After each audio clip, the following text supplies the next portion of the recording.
Vegas shine, that's the stage. But baby, we're more than the glow.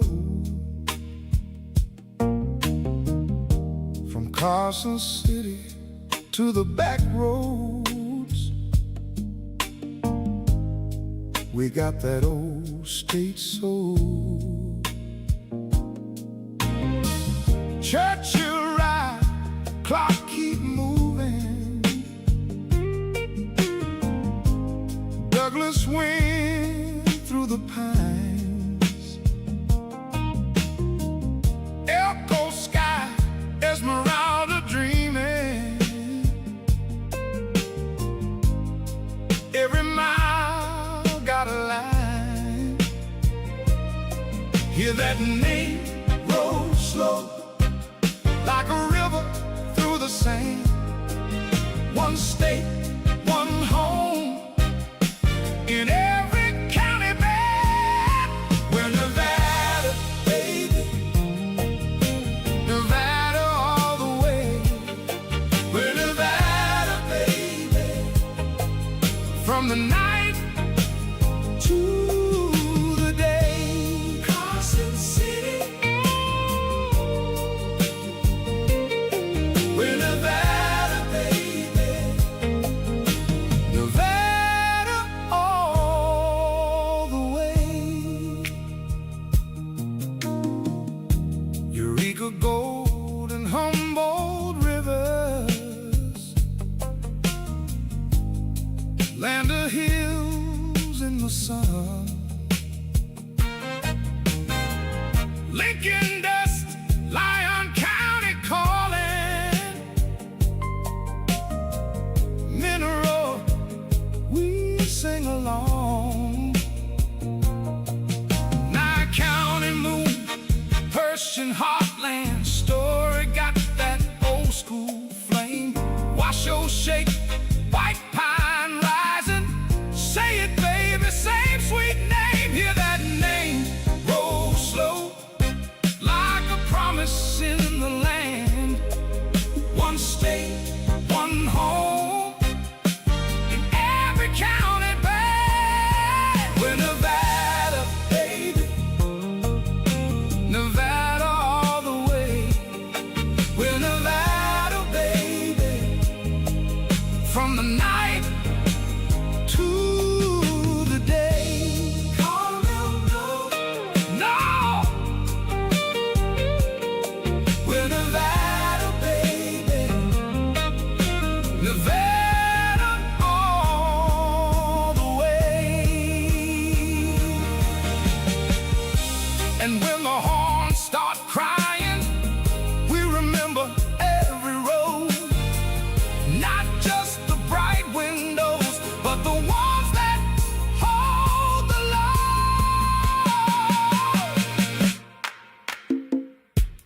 Carson City, Churchill. Carson City, all the way home. We're Nevada, baby. Nevada all the way. We're Nevada, baby. From the night to the day. Carson City. Hey, we're back. We're Nevada, baby. Nevada all the way. Nevada all the way, baby. America only, and we're Nevada, baby. Nevada all the way. Get it straight. Get it straight. Boom. It gets real groovy here. Hey. All right. Yeah. So we're back on W4Nevada. Hi, my name is Matthew Winterhawk, and you are tuning into W4Nevada Live. Hopefully you guys can see this. For some reason, I've been posting privately. I don't know. I think I got that fixed. Maybe not. The last show we did was about a 2-hour show. Had a great time. Survived a troll, and apparently we are not done yet, because here we are again. So as always, hello to all 17 counties: Clark, Washoe, Carson City, Churchill, Douglas, Elko, Esmeralda, Eureka, Humboldt, Lander, Lincoln, Lyon, Mineral, Nye, Pershing, Astoria, White Pine. Not just 2 counties in a sports book. Every county, every town, every rural road, every family that still believes that Nevada belongs to the people who live here. Clark and Washoe, we love you. Maybe not as much as you love yourself, but we do love you. But W4Nevada is built for the whole state. Today, we're just going to go through the basics, as we typically do, because special interests have lobbyists. Nevadans deserve an advocate.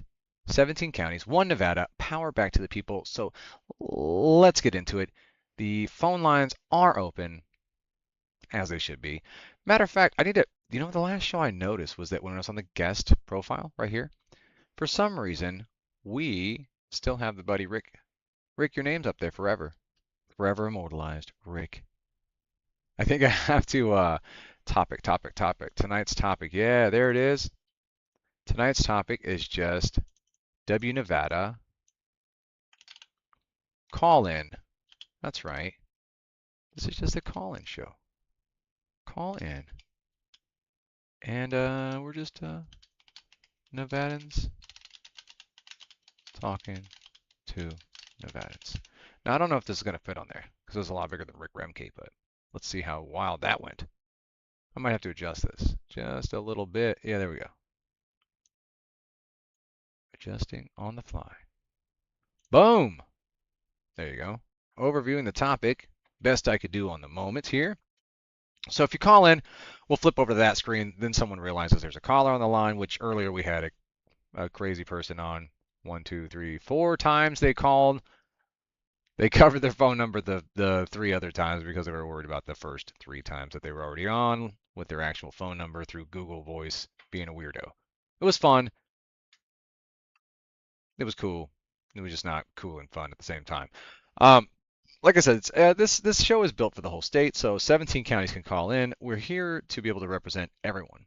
And earlier when I was talking, I noticed that they started getting calls as soon as I was bringing up a specific person in political contributions. And I don't take those things lightly. So I was like, I think I go back on.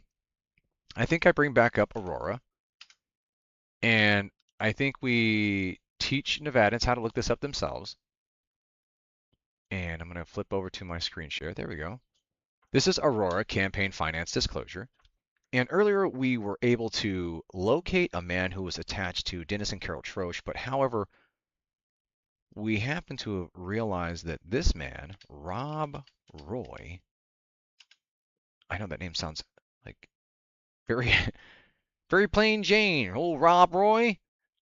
He doesn't seem like much, but if you go over here, Rob Roy Switch Data Centers, it paints a real quick picture. There he is, old Rob Roy, the founder and CEO of Switch. Okay? I want you to understand and keep this guy in mind because this is what we're digging.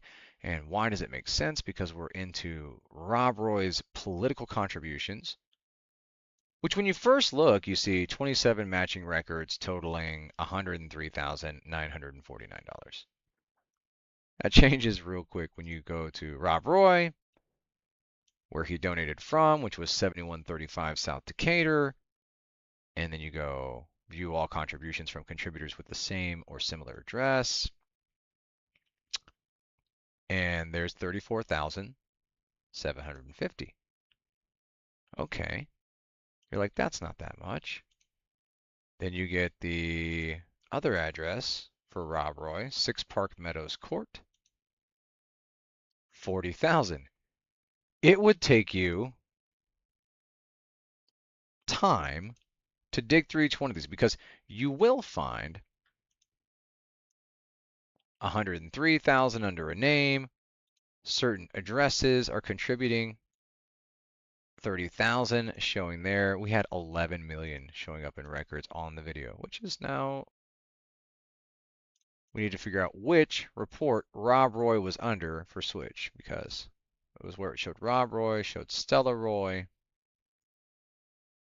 It was a donation to, there you go, P.O. Box 40850. 2,816,104. See how the numbers get real large?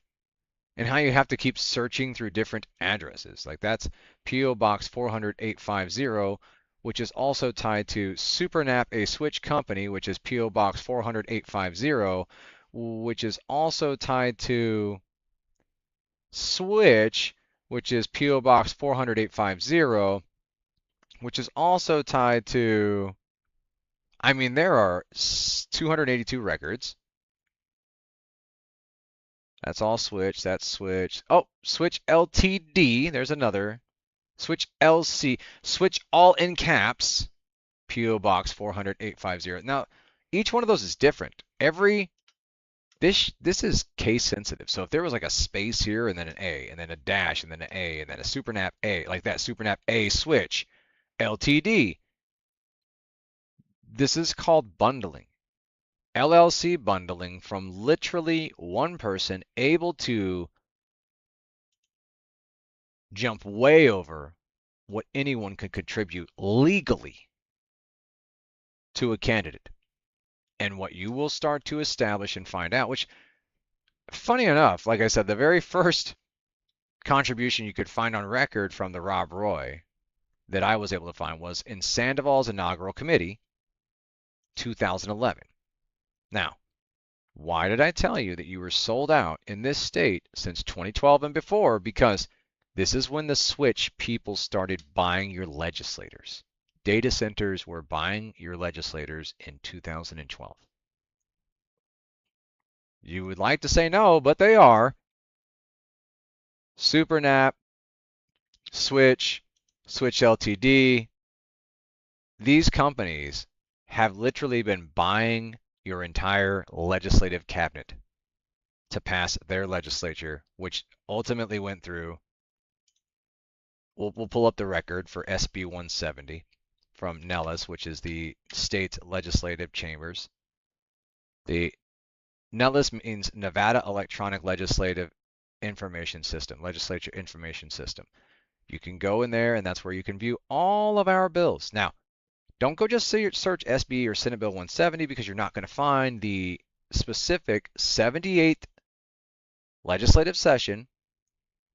Then you're going to be in there. See, it's right here where I'm kind of highlighting with my mouse cursor up above. That's so you know where you're at. You're in the 78th, which is the 2015 session. Go to legislation, go to Senate bills. I believe it's on page 4. I've been there quite a few times now.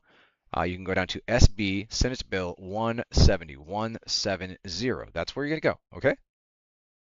Following along? Fantastic. Glad we're all here on the assignment. Now, what's important here is introduction date, Tuesday, February 17th, 2015. Tuesday, February 17th, 2015. Now, why is that date important? Because as we arrange these by date, and you see everyone that started to get donated to, Hillary Sheevy is still sitting on Reno City Council. Mark Hutchison, who we just talked about, is involved in suing and assisting with the Coyote Springs situation, funny enough, and Joe Cacioppo and RCI. There's a big situation going on there. Michael Roberson. Now, why would this name stick out like a damn sore thumb from Switch contributing money to Michael Roberson October 10th, 2014? Because he and these 6 sponsors, Michael Roberson, Aaron Ford, Mark Liparelli, Becky Harris, Assemblywoman Marilyn Kirkpatrick, and Assemblyman John Hambrick, lobbied, had the bill draft request written up for data centers to have what, ladies and gentlemen? 75% abatement and 2% tax cap. The offer that is going on in the government's Office of Economic Development, GOED department, was lobbied for, sponsored, and voted on by Michael Roberson. And as you can see, the bill was after Michael Roberson took political contributions from Switch. That's a crime. Who else did that? Well, Denise Moises, Let's go and see if Denis Moises is anywhere on this bill. Now, I don't see as the sponsor, but then we go to votes and go to yays, right? And we'll go to yays in assembly. Now, here's where you're going to start going through, and you can see John Hambrick, we saw that name. Marilyn Kirkpatrick donated to before her vote. Here's Marilyn Kirkpatrick voting yes to give abatements benefit to switch to data centers. 75% abatement, 2% tax cap. Marilyn Kirkpatrick right there. Hambrick. Roberson. Who else do we have that's in here?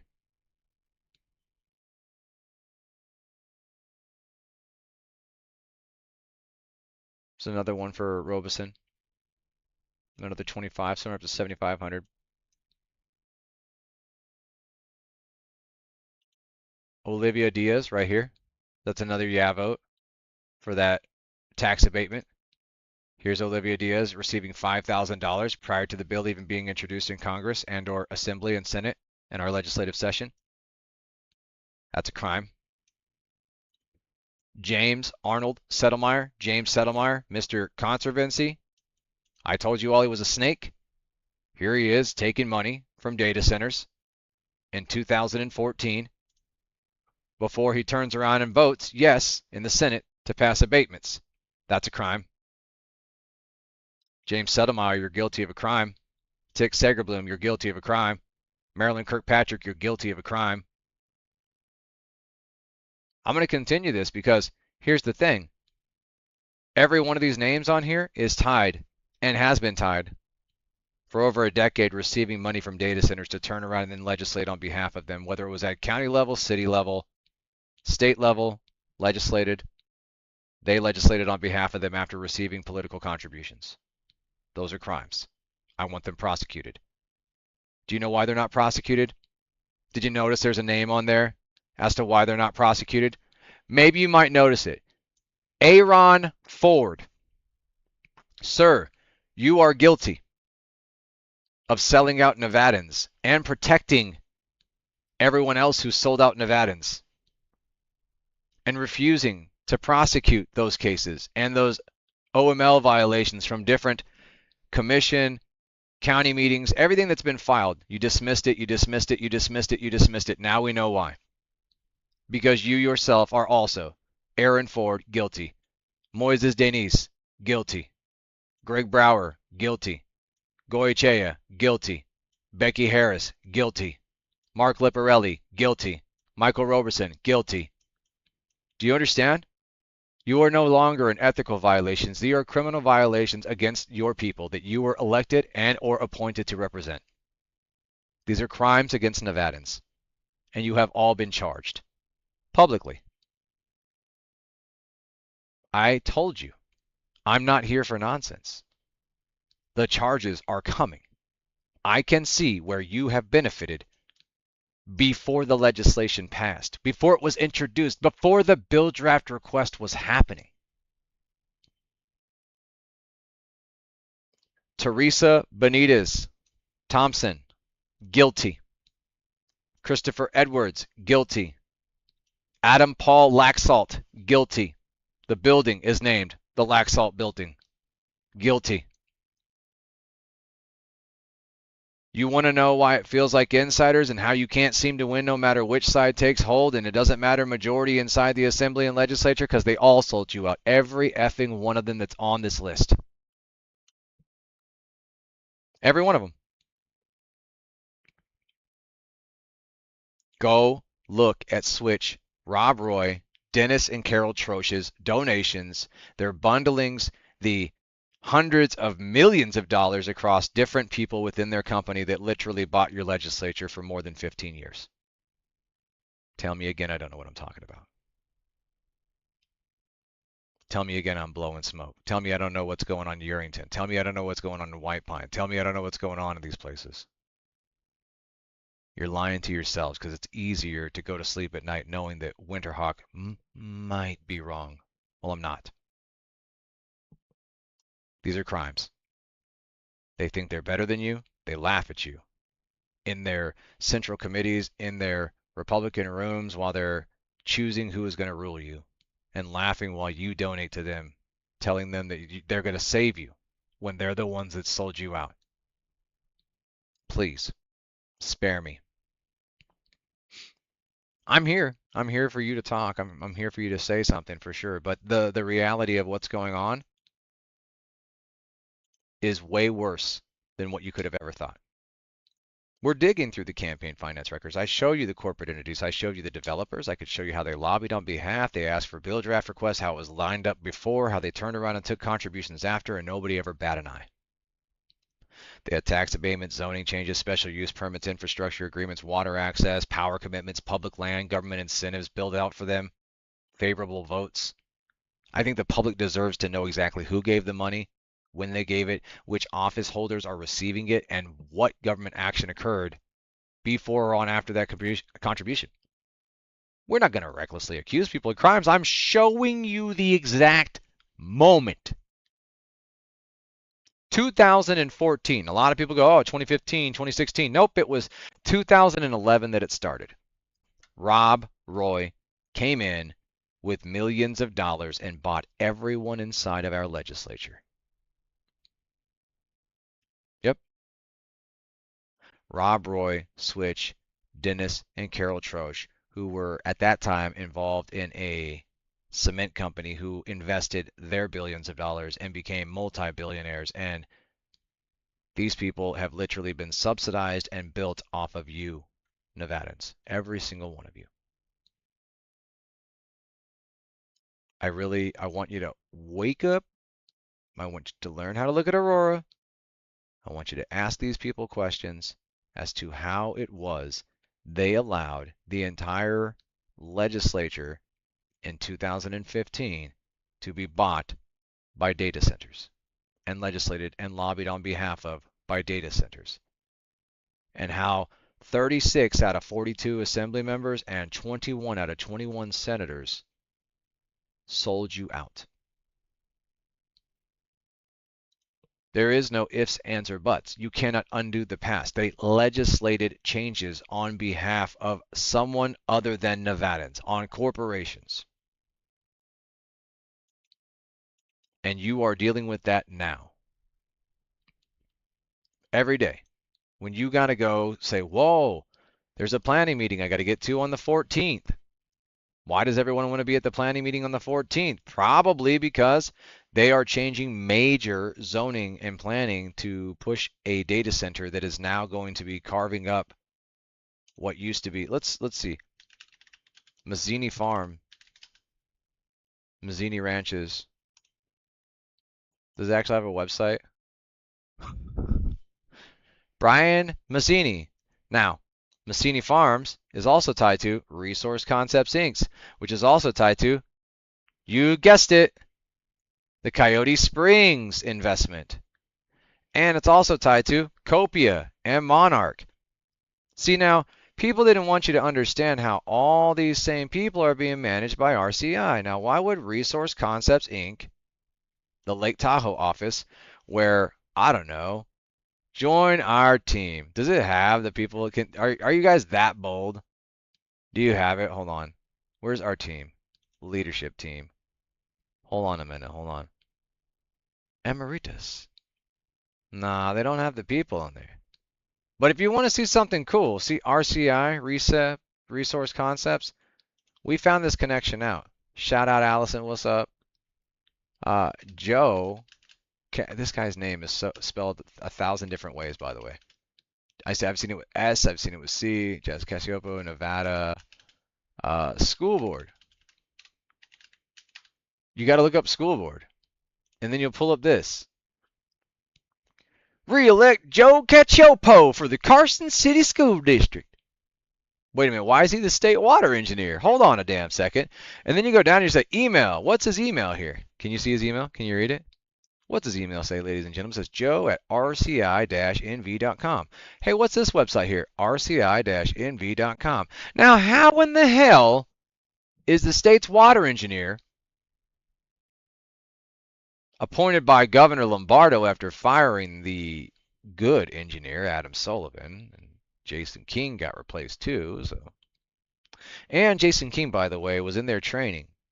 Big heart, man. If I'd have known you were in there up against all that and they were going to turn around and scapegoat you and try and like blast you out and sue the state and take billions of dollars, Jason, I would have never busted your balls when I sat down with you in the engineer's office. And you know I did. Remind everybody that I was the only cat that sat down with you in the past 6 months while you were consulting for Joe Cacioppo. Because they fired Adam, and I couldn't find Adam Sullivan anywhere. Nobody could. Nobody's giving me his number. I tried to reach out to Tim Wilson, who was in interim. You got Tim Wilson, you had Adam Sullivan, you had Jason King, and you had this ding-dong who's attached to the Coyote Springs suing the government. You guys can't see this RCI up here, can you? Fudge. If I go to home, can you see it? Oh my goodness. The link, the logo's up here in the corner. You're not even seeing it. You really got to see that damn logo for you to like understand how stupid this shit is. I don't know what to do. Maybe if I zoom it out. No, that's the wrong way. Zoom it up. There we go. See that logo right there? There, zoom it in. RCI. Now you see it. Resource Concepts Inc. It is rci-nv.com. Maybe I should share it in the chat so you can go see it. Right? Go check this website out if you want to see where Joe Cacioppo hosts that shiza. Do it. Boom! Go check that website out. Because the fact of the matter is, that's exactly what you're dealing with. You got the water engineer who's hired into this weird investment firm who, I don't know, it says leadership team. And if you look up the leadership team, you're talking about principals. I don't know where any of these fools are from. Keith Schaefer, Jake, Todd. I don't know any of these people. I have not dug enough into figuring out who the hell the people are in Carson City, Minnesota for this firm who were also tied again to the Coyote Springs, to Joe Cacioppo, to too many layers. Too many layers, like an onion and an ogre, or an onion, like nuclear onions in Urington. Oh, that's funny. Too many layers. Onions. Urington. RCI. Why does that make sense? Because, did you see the name that popped up there? What was the name that's going to be sold out, that's going to be Copia, that's going to be Monarch? Did you see it? What's it say? What's it say right there? Brian Mazzini. LM Ranch, Sweetwater Ranch, Lamoille Ranch, Water Rights Management. How many water rights is Brian Mazzini running around selling out to data centers? So the public and the ranchers, because Brian, from what I'm to understand, Brian has bounced. Brian has a place he bought out in Arizona. He's gone. That's what I'm to understand. And it seems that the people that have sold out the water rights and sold out the ranches just bounced, sold it to data centers. Now, here's the beautiful thing. The water law can be 100% turned right back around. But the problem with that is Joe Cacioppo works for RCI. That's a direct conflict of interest. So now Brian is listed as selling water rights and ranch and a lot of other things here. You can see this. Everyone's seen this if you've driven through Urington, the crazy little Mazzini Ranch and the manager of water rights for over 20 years, efficient water management, all this, you can see all this shit. It's not hard to find if you actually pay attention in Urington. So Joe Cacioppo, Urington, the water rights being played around with in that area. And then funny enough, someone who didn't want to move on water rights is now we're being told that they're getting cited for using water inappropriately, right? That's what it is, the Libra Solar. Is that right? Let's look at that thing. Let's look at this story that I keep seeing. Developer of massive Nevada solar plant used water illegal. Now, here's why they want me to look at this. There is some ties to Carol Tibbles with this solar project. And whatever they're running up the flagpole right now, talking about using water illegally, getting hit by the water regulator. They've been trying to buy Donald Tibbles and or Carol Tibbles land and push them out of this for a long RCI specifically. These people have been trying to get the land that Tibbles wouldn't sell. So, ironically, we got this weird story popping up that someone paid for. This obviously doesn't have the paid for at the bottom. I mean, good that they caught this, but you got to understand what's going on inside of Urington a little bit to understand what's going on inside of Urington a little bit. You know what I mean? Like, you have to know that the Tibbles family has been holding that land for an extremely long time, and Mazzini, and in order for them to be able to finalize what Perry wants to do in that area, because they're tied into this too, Perry and Sons Farms, they have to get the land that Carol Tibbles has for her remaining water rights. So easy enough to start violating and pushing the things out, but who's the water engineer that's sending out the violations? It's turning it into a news story. Well, it's none other than Joe Cacioppo and his team. So the man tied to Resource Concepts Inc., which you can see from his Reelect Joe Cacioppo, where he lists his email, clear as day, to be able to track him right to the developer Resource Concepts Inc., who is tied to Coyote Springs and that lawsuit right now where they're saying they're being sued. Yeah, Joe Cacioppo. And it's tied to Mark Hutchison and Joe Lombardo. And then mysteriously we're getting millions of dollars appropriated to Urington out of nowhere. Yeah, this is all hush money because more than just I know about the fact that Mazzini and Joe Cacioppo and the Tibbles family being pressured right now. Like all this nonsense going on right now is all about water. A real life Rango story out there. You know Rango? Like the guy, the lizard dude? Come on, man. You don't know Rango? Let me find Rango for you. You're trying to tell me that you haven't seen this movie right here? This is what we're dealing with. Laugh all you want, but I swear to you, the problem that we have right now is a water war. No one wants to just pay attention to the obvious. RCI, connected directly to now state water engineer appointed by Joe Lombardo, who was working with directly Mark Hutchison, who is now working with RCI to sue Coyote Springs, who is also working with RCI, who is with Mazzini Farms, who is also working with Monarch Data Projects and Copia, who is trying to push and force out Carol Tibbles. This all seems crazy unless you can look at the lines, point to it, show the exact documents, which I just did, by the way.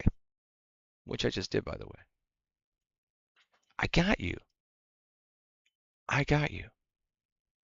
And the water rights that are being played with there are in competition over what many people inside of that area have referred to as Night in the Country, which is an event that raises money, supposedly, for the Boys and Girls Club. Night in the Country, Urington. There's a specific, I guess. Maybe there's more than one. Is it Night in the Country? Did I say it wrong? Who's coming to Night in the Country? Night in the Country, Nevada. Oh, they got a group now. We should go join that group and say, hey, what's going on inside that group? Did you guys know that there's a water dispute? They wouldn't care. Here's the thing. Do you care enough? Because like I said, we're not here to recklessly accuse people. I've shown you the records. Here's the votes. Votes tied to the political contributions, which are prior to legislation being introduced. They voted on it, and they continued to vote in benefit. And like I said, that support carried on into planning, into commission, into zoning, into you name it. If there was something they needed moved, if they needed a BLM or a BOR, disposal of land, hello, did you not just see that they had something where people go, holy cow, how did that happen? Because I'll show you what it takes to get into the BLM, man. It's not a joke. Look, I can't put his information out there, but BLM, land, realty, agreement.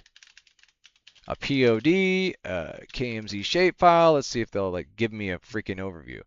Uh, that's all they're going to do. When working with the Bureau of Land Management, Realty Division of Plan of Development, POD is required document detailing construction, operation, right-of-way, the ROW, and land use grants. Applicants submit KMZ files, geospatial data for Google Earth for footprints. So I have to build this entire thing in order to get a piece of land, right?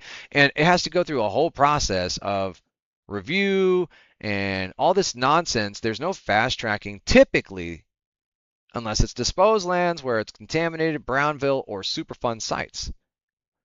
But what just happened was BLM approves Henderson Data Center. Is that the one? There you go. Data center bid for Boulder City was withdrawn. BLM approves the land request. And it's pretty much in the same area, but the difference is the land is managed by Bureau of Land Management versus being managed by Boulder City. Now, you may be asking yourself, how the hell did Townsite Solar 2 Data Center do this? Well, there's a process which you can go through your local BLM office, and your BLM office will allow you, if the land is not being used, to lease it and or buy it. It's for use to the public. Typically, it's someone like a construction company, and they're cutting up land, and you'll be like, oh, well, I thought that had to go through Congress and be. No, it does not. There is a whole realty department inside the BLM where you could just get little swaths, little piece, little here. But the thing that threw me off was like how I'm still in the middle of an agreement right now, working on a project for a client inside of the state of Nevada. And we're talking about 6.5 acres, and my paperwork's still in draw. They just automatically approved right-of-way grant for solar power generation and battery energy storage on 80 acres. These fools got disposed 80 acres to a corporation. I can't even get 6.5 acres expeditiously for a Nevadan who would relieve strain on a trick. It's crazy to me. So when I look at these and I understand the process of what it takes to get land disposed and a realty agreement and row grants, that's crazy. I don't know how the hell they went from just fighting Boulder City and trying to get that approved. So here's the other thing. They just got this approved. That means they went around or circumvented local government and got it approved anyways, and they will be utilizing that area. Water in the basin because it's attached to federal appropriation, and the amount of crisscrossing that they just did is like, okay, cool. They're telling you and Nevadans that they will bully their way in, and then they have their way in already with the BLM. So federally, we are compromised. Anytime that we block them now at a county level, state, they will lean into federal, and apparently the BLM is just, where do you want which APN? And they just drop it. So let's see, land use application for BLM. Here you go.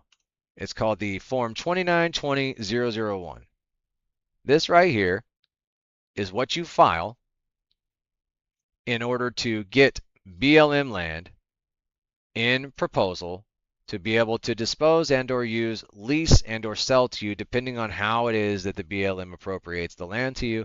This is the land use application and ultimately permit that they will establish with you as a user of a Bureau of Land Management or BLM land. Right here. Fantastic, right?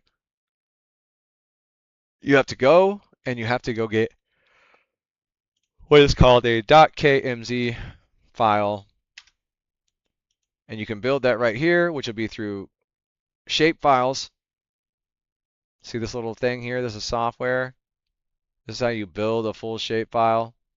It's going to have a whole bit of images. It's going to have data, and it all wraps up in a digital signature so that they can read it and see precisely where it is that you are going to be building. And you can look in like these data layers and global coverage. You can use Google Maps, which is where we're at right now, to build these different layers and these different things. So your administrative, see these? Professional, cycling trip, footprints, like that's where you build an actual shape file, a KLM or KMZ file. And I know that I can't really explain all of that to you. It would take so much to like let you understand how to dispose and work with land. Just know that that's what I'm working on and why I see that they're able to just go, oh, okay, we just want this land, and then they just get it. That's next level.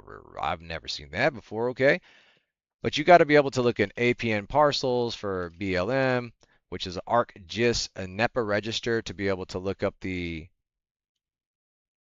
project name. You can see where it's actually working on. You can kind of see these different things inside BLM. This will give you your active participation inside of those. You can actually see the projects that are going on. BLM, see here. National Environmental Policy Act is NEPA, and the Bureau of Land Management, BLM. You can easily review and comment on plans, project documents from your computer or tablet. So if you have an opposition or you want to speak out on something, one of these different things when BLM goes out for your input is posted right here. This is the land use planning, e-planning. So you can search for it. What was that one called? Solar? I swear I could just put like solar. Solar. I could just put the state. Nevada. Excuse me, Nevada. Click the square box. Now we got Nevada. Search. There you go. Libra solar modification. See this? In progress. Decision and appeal. We were just talking about this Libra solar project, right? Project location. You guys know where this is? Oh, look, Walker Lake right there. Oh, shoot. We're going to be zooming in here for a second. Where are we at? Where are we at? So this Libra solar project is the September 24 record of decision, ROD, for Libra solar project. Approved the construction, operation, and maintenance decommissioning of solar photovoltaic power generating facility. This facility was approved with an approximately 5,141 acres solar site right of way. Good Lord. 603 acre generation tie line right of way and 34 acre generation right of way for United States Department of Interior, Bureau of Land Management. Bureau, not borough, motherfudges. The approved project includes the following primary components: 700 megawatt solar PV power generating facility, a 700 megawatt battery storage, linear ancillary, including access roads, electrical distribution lines, and communication cables, operation, maintenance, and facilities, and a substation, and a 24.1 mile long, 345 kilovolt generation tie line to the Fort Churchill substation. Now, solar project tying right into your substation.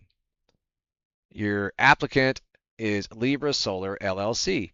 Here's your case file number. Here's your lead office they're coming out of. Here's who you want to contact, which is Michael Xavier. So if you are against that project, that solar, which you should be against that solar project, you should go tell them, because that is massive. 5,141 acres of solar. What? Holy cow. Documents. That is insane. There's an appeal right now, open as of, looks like December 15th. You can open that appeal. Information on appealing to the Interior Board of Land Appeals, where to file. So here's how you appeal it. Wow. Yeah. And though their offices do have stupid emails like blm_Nevada_appeals@blm.gov. I don't know who came up with these addresses, but they suck. Don't be coming up with no addresses. They're trash people. All right, DNA and decision records. Let's see, when's their earliest entrance? That was December 15th. So we went from December 15th. How the hell did they get that approved so fast? Bro, I'm not understanding how they get these things done so quickly. Must just be money, I suppose. BLM will authorize amended Libra solar project. State Route 2C updated solar. You got to see the, they have to have the land description as to where the hell this is going. And I want you to see that because it is effing insane when you have to write that up. Is that it? No, section 19, lots 5. I mean, that's the errata, but that's not. There's a full on like 1 northwest this, 2, like it's not a fun thing to have. There, yeah, that. 17 W1 2 northwest 1/4 SEI 4 northwest 1/4 EI like see that right there? Mount Diablo Meridian, bro. Do you know who gives you those? Who they specifically the location and or the legal description. They'll turn your butt right around if you don't have this. In order to get the proper row grants and Gentile all the stuff that you want to do, this is how you have to do it. So basically you have to hire a surveyor to then turn around and deliver the land use application. Joseph Palma, Michael Xavier, project lead, Joseph Palma. So we can see who this is. Responsible official. Whew. Joseph Palma for Libra Solar. So now you want to look up that guy, right? That's how we're digging that, right? Joseph Palmer, Libra Solar. Can we find anything from Libra Solar with Joe Palmer? Solar Energy Green is the way to go, Joe Palmer. Joseph E. Palmer, out of Pittsburgh, Pennsylvania. I don't think that's the same guy, is it? Surely not. Go back. Let's go with, make sure it's Libra Solar, Nevada. Not Nevadad. I put an extra D in that thing because I was a little too quick with my typey fingers. Joseph Palmer is a Bureau of Land Management official. Wait a minute. Did I look at that backwards? Hold on a second. I thought it said the person. Wait a minute. Wait a minute. Was I looking at the wrong name? Project lead. So BLM project lead. Well, who's the one on the actual documentation for Libra Solar? I just got to look that up. Okay, we'll look it up, damn it. Libra Solar project 700 megawatts developed by Arevia Power, which is located. I think Allison pulled that up, the Arevia Power thing. Libra Solar, she probably did the LLC as well, but we might as well look it up. Silver Flume. Nevada's business portal. You can go here. You can go to documents. Let's see. Home. Where's the search? There we go. Search, search, search, search, search. Business entity search. That's what we're looking for right now. What'd you say? Libra Solar? Libra Solar. Come on. Libra Solar 2 and Libra Solar LLC. One was open 2020. One's open 20. About just look at both of them. Doesn't matter. One's 2, one's 1. Venus One Pledger LLC. So a damn LLC managing an LLC. Where's it out of? Jurisdiction Delaware. What the hell? What the hell? That can't be right, right? All right, what is this Venus One Pledger LLC out of Three Lagoon? What the hell is that shit? The rabbit hole goes deeper. And see, it doesn't have shit on that. We got to get the address on it. Three Lagoon. Yeah, let's get the address here. 3 Lagoon Drive, sweet. We have to pull the whole ass address just to be able to pull this information. Headquarters, Redwood City, 3 Lagoons, Suite 280, same. Redwood City, let's go with this. S. Interested in future SB Energy. What's SB Energy? SB Energy has additional corporate offices in San Diego and Denver. SB Energy, who are we? Yeah, I'd fucking like to know. Our mission, to enable the new AI economy by developing, building, and owning its critical physical infrastructure. By developing, building, and owning its critical physical infrastructure. That sounds sketchy. Cultivate team learning and growth. Well, there you go. OpenAI. That's your investors. SoftBank and Edis. Here's your team. This looks like a very American team. Abjit Sate.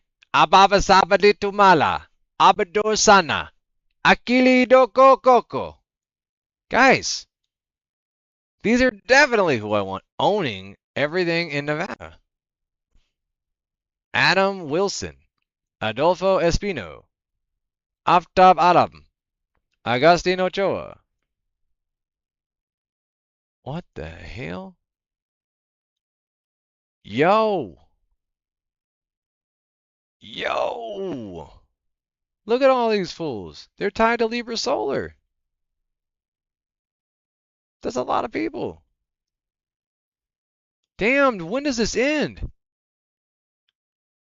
Yo! That's a lot of people. I don't have enough to go through all these people. Do you know these people? If you know any of these people, let me know. That's a lot of damn people. Dude, this list just goes on and on. I am super surprised. All right, well, if you know anybody inside that list of people, but here's the thing, owning critical physical infrastructure. So Venus One Pledger LLC is actually just a subsidiary of SB Energy. How big is SB Energy? Should we look? OpenAI SoftBank Group with SB Energy. SB is SoftBank Energy, SoftBank Group. Well, there you go. Okay, SoftBank Energy and SoftBank Group are who? They're owning Libra Solar, which is the company that is, let me make sure before I get too damn far ahead of myself here. Back it up like a Tonka truck. Libra Solar, search. I just want to make sure. Libra Solar 2. Oh, this one's a review. Hold on. Getting ahead of my britches. The last one was freaking SB Energy, SoftBank, and AI powered shit. Let me find out what's at Arevia Power Holdings, because now we've got SoftBank Group, which is OpenAI. Nice. And we've got 8 The Green Bee. Let me look at this damn building. Is that the outside of it? Let's see it. What is this place? The hell?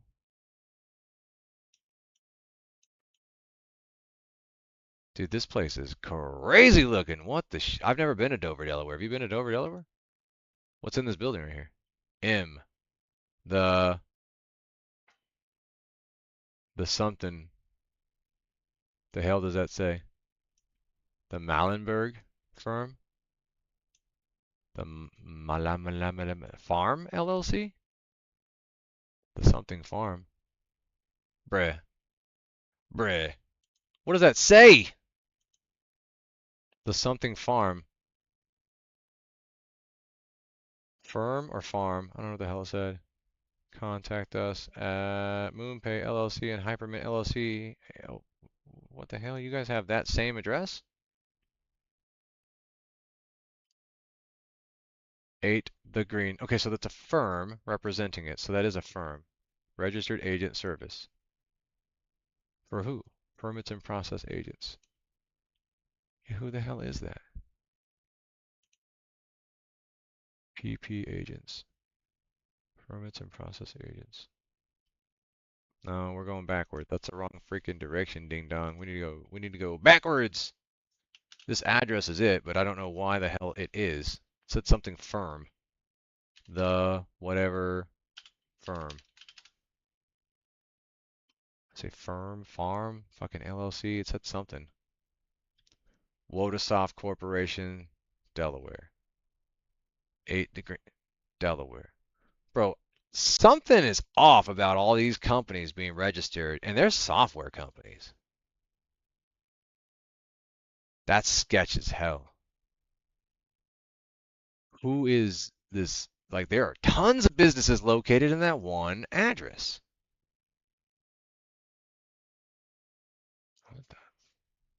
What is going on there? Federal Motor Carrier Safety Administration, U.S. Department of Transportation. 8 The Green, Suite B. Federal Motor Carrier Safety Administration. What the fuck? You're watching what I'm seeing, because I don't know what the hell that is. That's a little different. Home software systems. I don't know how many damn businesses are like, there must be a lot of LLCs. Let's see here. LLC. Oh, yeah, look. Delaware Registered Agent Service. A Registered Agent Service. Best Delaware Registered Agent Service. The Dover Agent Service. Fuck is going on here, ladies and gentlemen?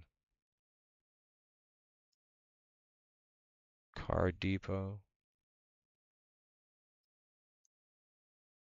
Discount store. What the fuck? Used Car Parts LLC. Audit Services. Travel Pod? Yo, what did we just find?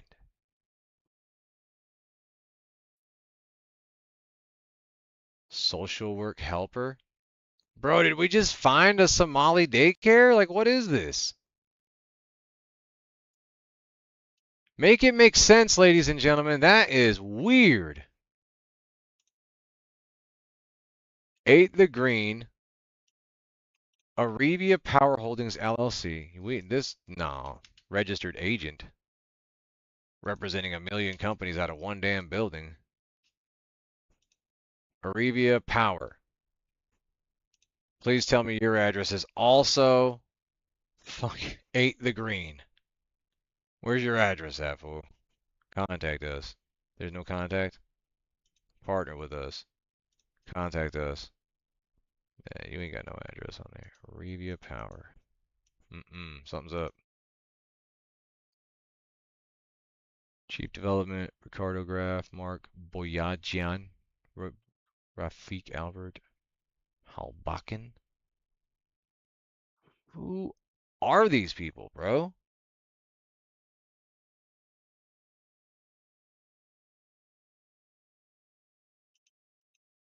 How are these people tied to SoftBank Group, OpenAI? Yeah, they're using a damn registered agent. That's not helping me at all. There's a registered agent group here that's managing a bunch of companies too. I'm fucking tripping. The way that they are doing their registered agent nonsense within the business to obfuscate who exactly the owners are. But why would you want to hide who the owners are unless, of course, the owners would have conflicts and problems? Super sketch. Digging that. It's like becoming extremely uncomfortable because it's like, what the hell is going on here? There's something deeper and more sinister than it's letting on to be. Arevia Power is tied to OpenAI. OpenAI's ChatGPT is tied to the SoftBank Group, which is tied to this new SB Energy, which is tied to Libra Solar, which is tied to RCI, which is tied to Bassini, which is tied. Like, there are so many lines. What the fudge? So little on the totem pole of understanding, and that's just one thing. That's just the Libra Solar project, bro.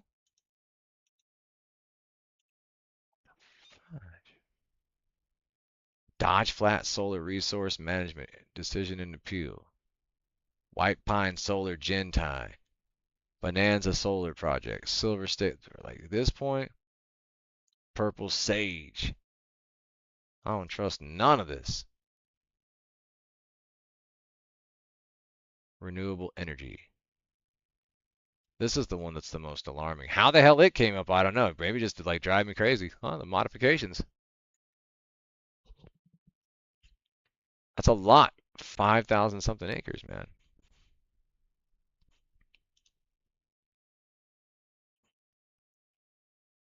This is crazy.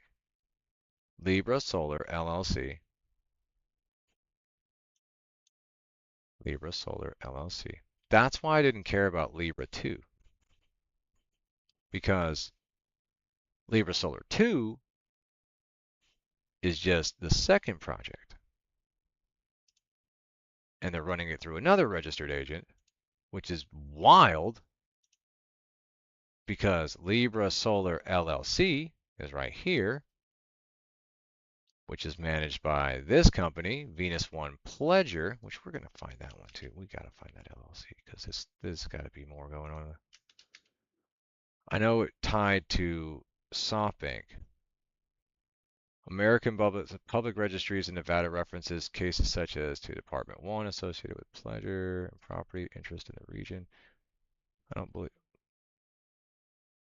American business entity public registries in Nevada references cases such as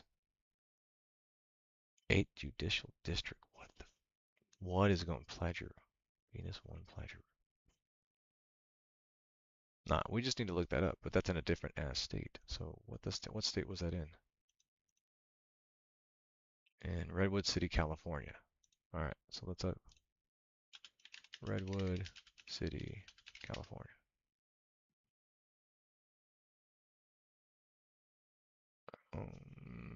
Why does it keep coming up with assignment for Grand Canal Shops? That's something else. It's weird the way it keeps tying me to something different. Venus Group, publicly traded. Venus Group? Is that what it said? Venus Group? Venus Group, Venus Group, Venus Group. It's Venus One Pleasure LLC. Let's look up Redwood City Business Search. HDLGov.com. I'm going to go with that can't be real. Redwood City, you have to put California, really?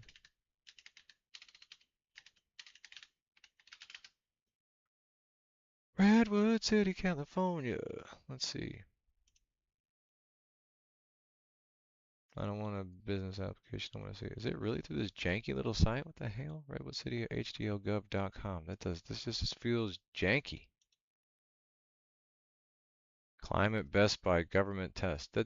This cannot be right, dude. Fresno, California. This janky website is not your official government. Shut up.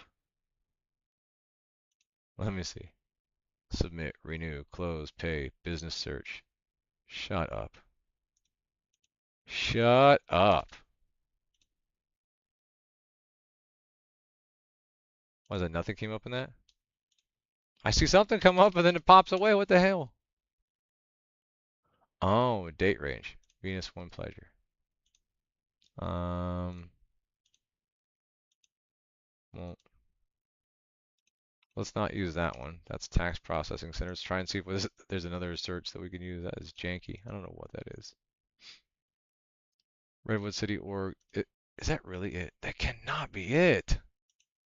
What are y'all doing? Who built your website? Business search. Yeah, let me look for it this way. Secretary of State. Maybe I can actually find something here. No results were found. Do I need to take out the freaking comma? What's up? No, I don't want to take it all out. I just want to take out the LLC. Nothing.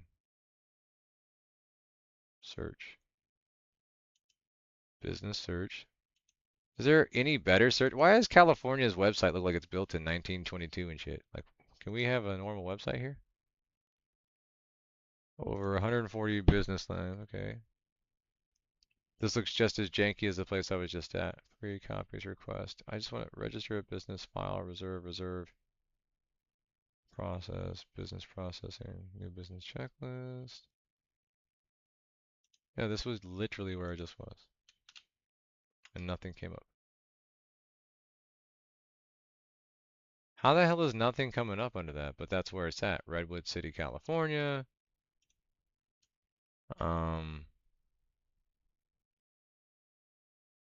It's literally like everything is open wide. So it's like Venus 1. Take Venus 1. Take pleasure out, right? Search. Okay. House of Venus, Venus Spa 11, Venus 19 LLC, Venus plus 1 trading. Terminated. No. This isn't showing enough. So like It's not enough in depth right there from there to be able to find it. So we have a bit of an issue here, ladies and gentlemen. But that's okay. We're going to have to put on our thinking caps and get deep into it because there's a reason they don't want us to find that. And there's a reason that they're all registered to the same damn address. So this BLM project, which we're going to now go,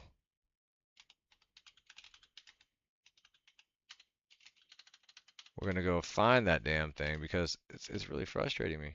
Venus 1 Pleasure.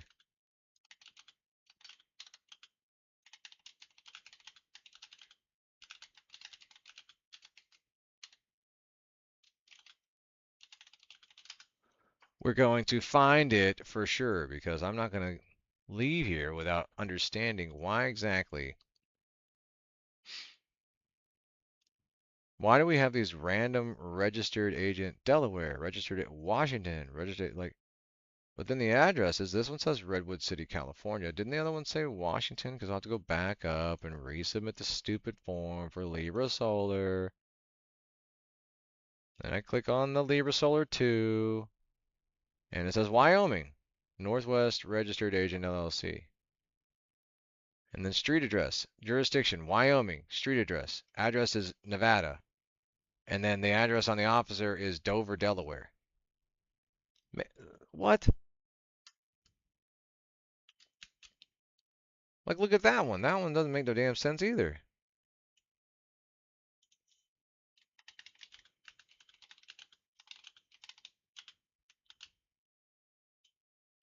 Crazy. Because I'm paying attention. You're paying attention. Many people inside of the state are paying attention. Oh, what the hell is going on here? What is this? Let's find out together. You want to know where I come up with this information, man? It takes a minute. I got to dig it, figure it out. I'm going through these things in my head like, what the hell is that? What is this? What is that? What is this? I just keep going back and forth trying to figure it out. Because it doesn't make any sense to me as to how it keeps happening. Weird projects, people tied to it. They're larger than what solar site development break. That's a case file for that solar project. A business license tied to the solar project. BLM NEPA registered tied to the solar project. Renewable energy, start date, December 15, 25. Decision date, December 15, 2025. That's weird. No, we're just like, yep, approved. Just contact Michael Xavier. You see where it is, I'm telling you. Here's Urington. There's Walker Lake. So there's Schurz. So who would be managing that land? They just said, yeah, go ahead, build 5,000, what was it? 5,141 acres solar. Yeah, just go ahead and build that, no worries. Let me put it in a spec sheet. 5,141 acres. What? How many acres is right here? Is it this whole place? Is this whole place going to be a solar panel? Shut up. Here's Urington. This is the 95 alternate. So that's Schurz that you got to go through, right? Right here is actually Schurz. And this is Paiute reservation land, if I ask me. Like, that's what this is. That's Paiute lands. So they're just gonna... Did the Paiutes know about this? That there's gonna be 5,100 acres of solar panels? 5,141 acres of solar panels? Were they consulted? Did they ask our indigenous land stewards who have been here since time immemorial? Did they ask them if they could use this 5,141 acres for solar? And if they did, why is it only now when people are in the news about solar? Now look at the solar. Arevia Power. We pulled up Arevia Power, didn't we? This is confusing. Looking at these people, trying to understand this. Oh, okay, Arevia, 100 years, stay in touch. Yeah, we've been doing this. This website is janky. There's nothing there. Local state government, press release, Arevia, solar, Arevia. Boom, boom, boom. That's it. 2024, 24, 24, and now solar. And SoftBank Group for the other one for OpenAI.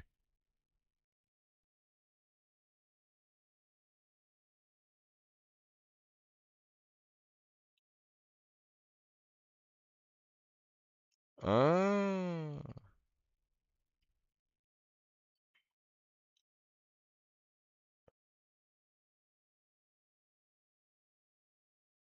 Venus One Pledge, or LLC, strongly suggests that it holds or was created to pledge the membership interest in Libra Solar to project lenders. The purpose is an inference from the entity name. The Venus One Pledger. So that's the group of people that have invested being tied into that LLC. If you'll notice, it says this one's not, this is Arevia Power Holdings. Okay. We're going to go to the other one because apparently I did not catch on to the fact that it said not ER, but OR. And if that's what it was, yeah, ER, not OR. Manager of Libra Solar. There is also a separate Delaware entity, Venus Buyer LLC. It is active under a registry number. Okay, found that. Let's go there, guys. So, Division of Corporations, Department of State, issued conforming out of Delaware. So, Venus Buyer LLC. Well, there is quite a bit. Venus Buyer, Venus Pledger.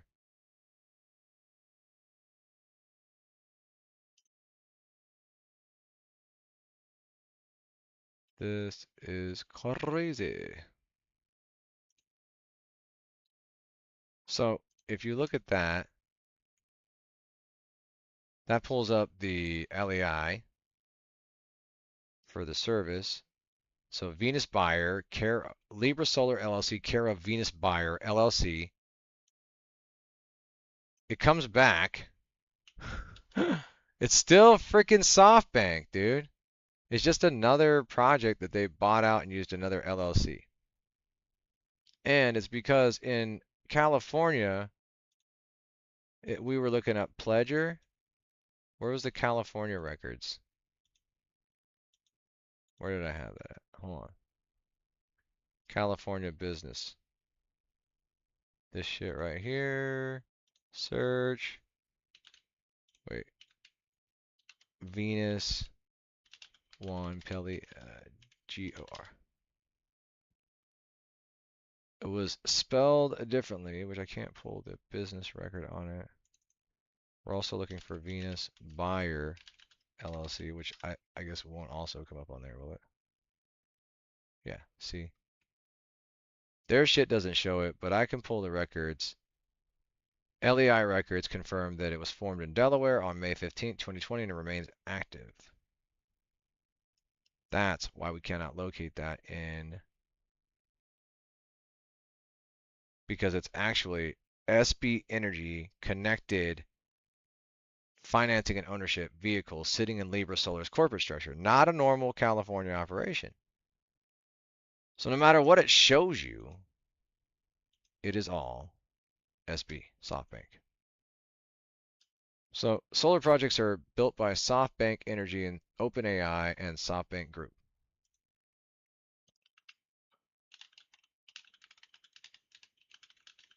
That's crazy.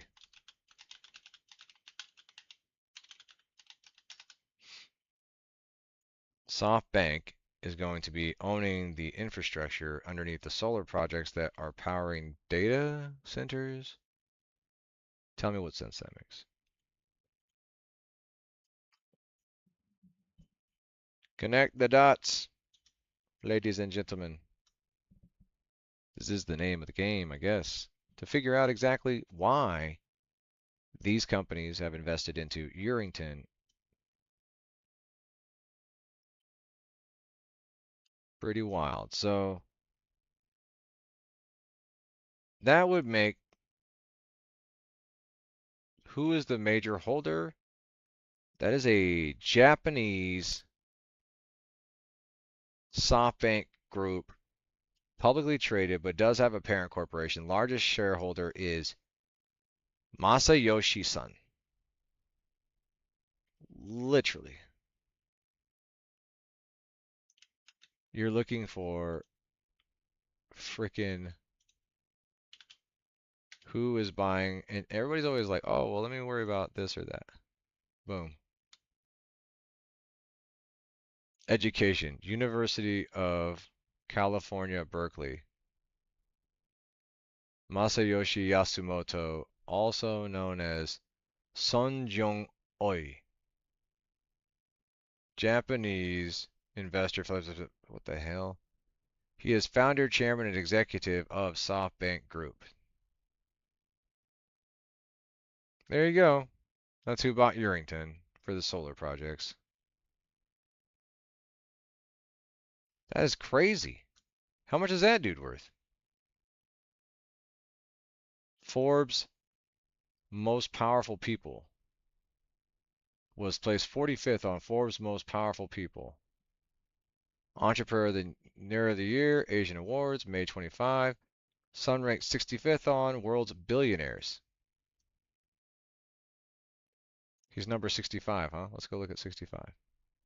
How the hell do you get to the further down numbers? Hold on here. Ranked 65th. Well, how the hell do you look at 65th? That means he's still in there, right? So we have another billionaire. Masayoshi-san, who is hiding SoftBank Group's investment through Libra Solar. Good Lord, how is that all tied together? You're gonna have to make this shit make sense, bro. Oh my God. State Street. Remind me again who State Street is. Oh yeah. So SB Energy is now Eris Infrastructure. $800 million of redeemable in 2025. So who is really sitting at the top of this is that guy that I just showed you. Libra Solar is not some homegrown Nevada solar company that's about to like help you take off in your, whoever lied to you and told you that. Who lied to you? The answer is no. Tell them no. Why are we allowing Japanese bank groups to build AI 5100 solar panel? Like, what in the frickin' crack smoke is going on here?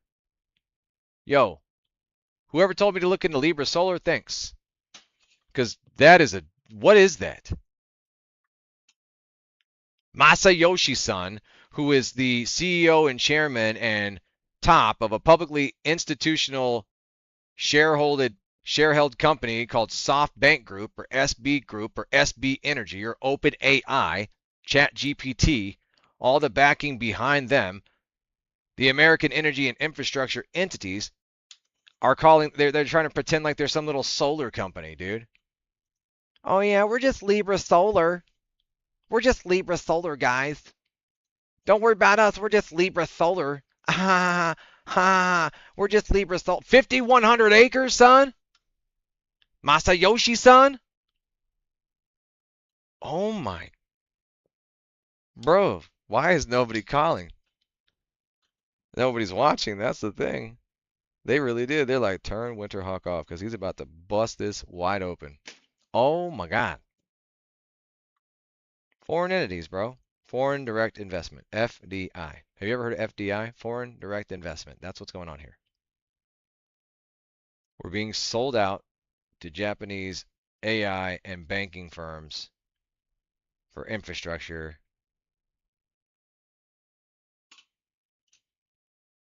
This is fucking insane. Stargate related AI.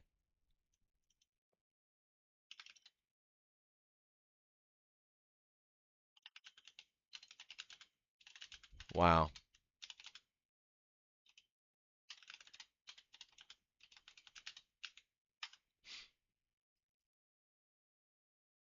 That's wild.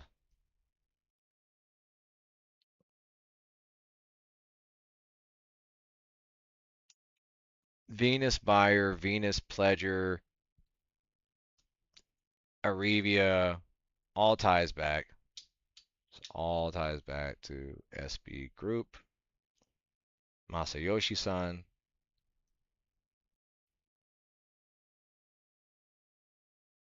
Who apparently is only the 65th richest billionaire in the world. Where is this list? Current top 100 billionaires. Forbes real-time billionaire list.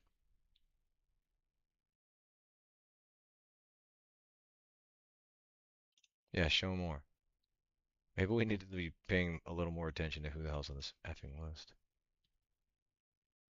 It said 65, right? He's not 65 anymore. What number is he now? Can we search this list? Did you see him while I was going through here? Did he come down? Let's look for Masayoshi. Because it was 65.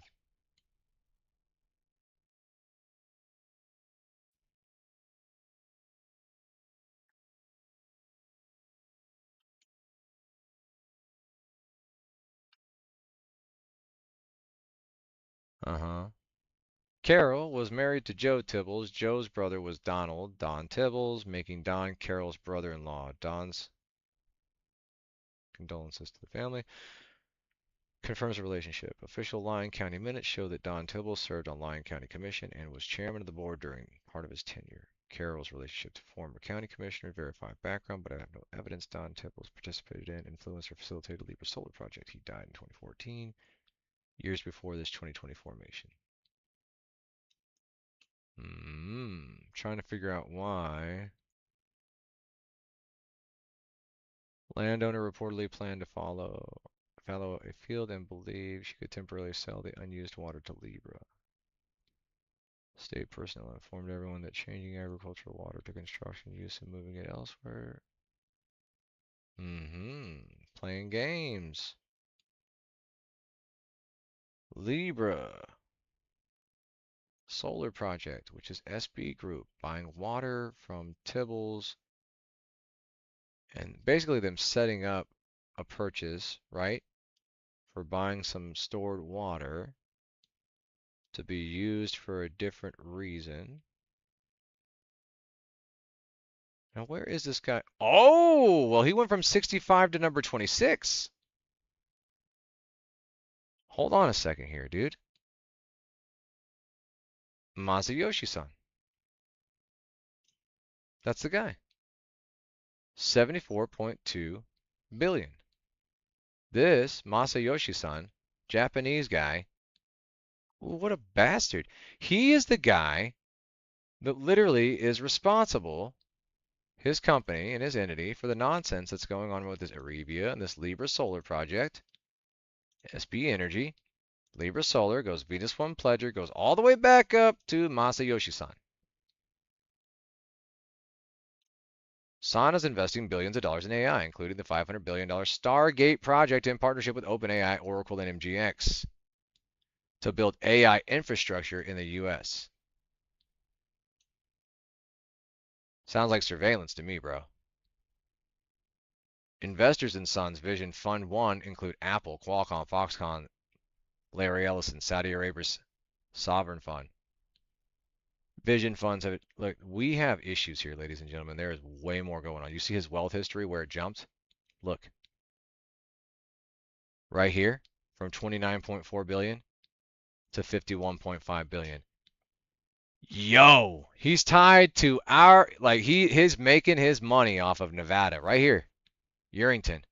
You're trying to tell me how much did they try to give for this 5,100 acre project Libra Solar that just tried to have Tibbles sell water and then wrap them up in some issues so you could sneak out the full water rights right there? Like, there is some shit going on, ladies and gentlemen. Something's going on. That's big. That is huge. Masayoshi literally went from being number 65 to being number, what the hell number is he now? Oh my God. This is such a big thing. I don't like that this is not being viewed right now. Nobody's seeing this shit? This is crazy. Let me go in here. I had to just tell somebody, like, what? No.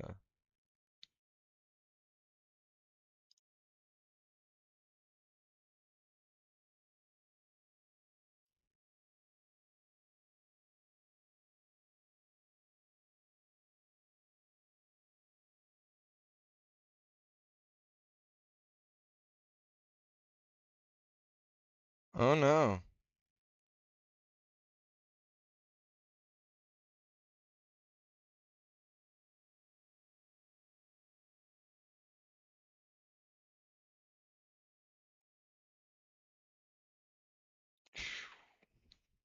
That's crazy, man.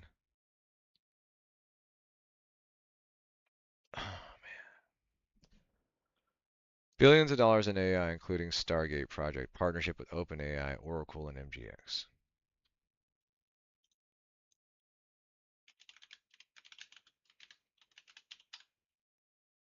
Stargate project refers to massive multinational artificial intelligence infrastructure initiative formed by OpenAI, SoftBank, and Oracle. The consortium is investing $500 billion to build multiple gigawatt scale data center over campuses across the United States to secure domestic leadership in AI development.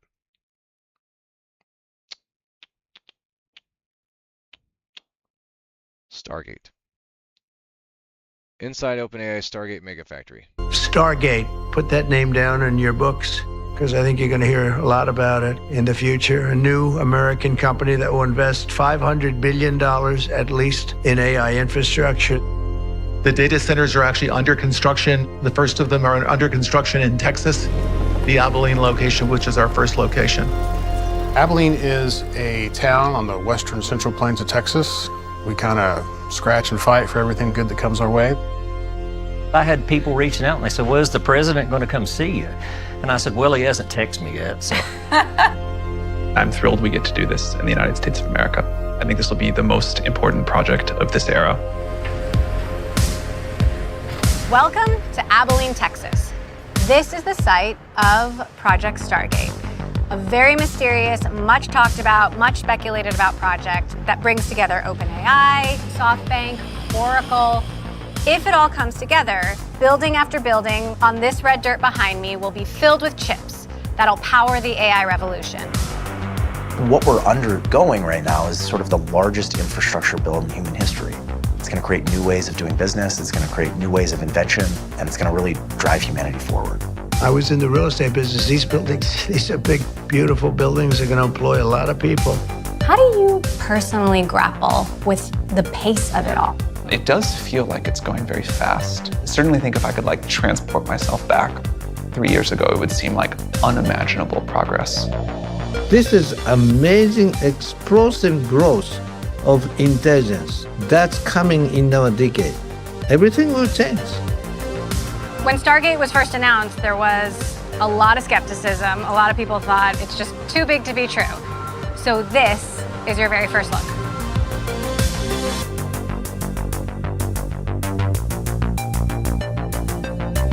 Hello.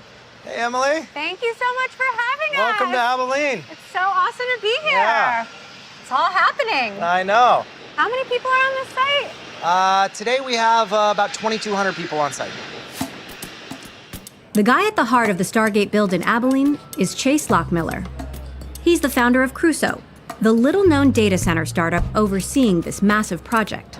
We started construction here last June of 2024. This was just a complete barren field. So right? there was nothing here in June? There were a bunch of mesquite trees and bushes and brush. Stargate is so mysterious. What actually is happening here? What will eventually be here is 8 separate buildings, all containing very large clusters of fully interconnected GPUs. Yeah. We're going to do a tour of some of that. This is going to get us around the whole 1,200-acre campus. Hey, we're going on an adventure. It's like getting around Jurassic Park. I love that. All right, let's go off-roading. I feel like we're going on a data center safari. It is much like a data center safari. Crusoe's 8 planned buildings will hold up to 400,000 chips, which would make this one of the world's largest known compute clusters. The partners behind Stargate, OpenAI, Oracle, and SoftBank, have committed $100 billion to the project so far, and claim they're prepared to put in 5 times that as they expand to multiple sites. This first site in Abilene has been dubbed Project Ludicrous, as in... Ludicrous speed! Fuck.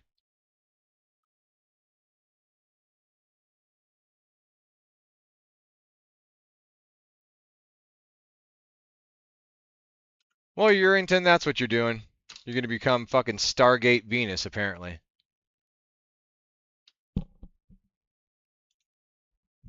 Libra Solar Project. Fuck.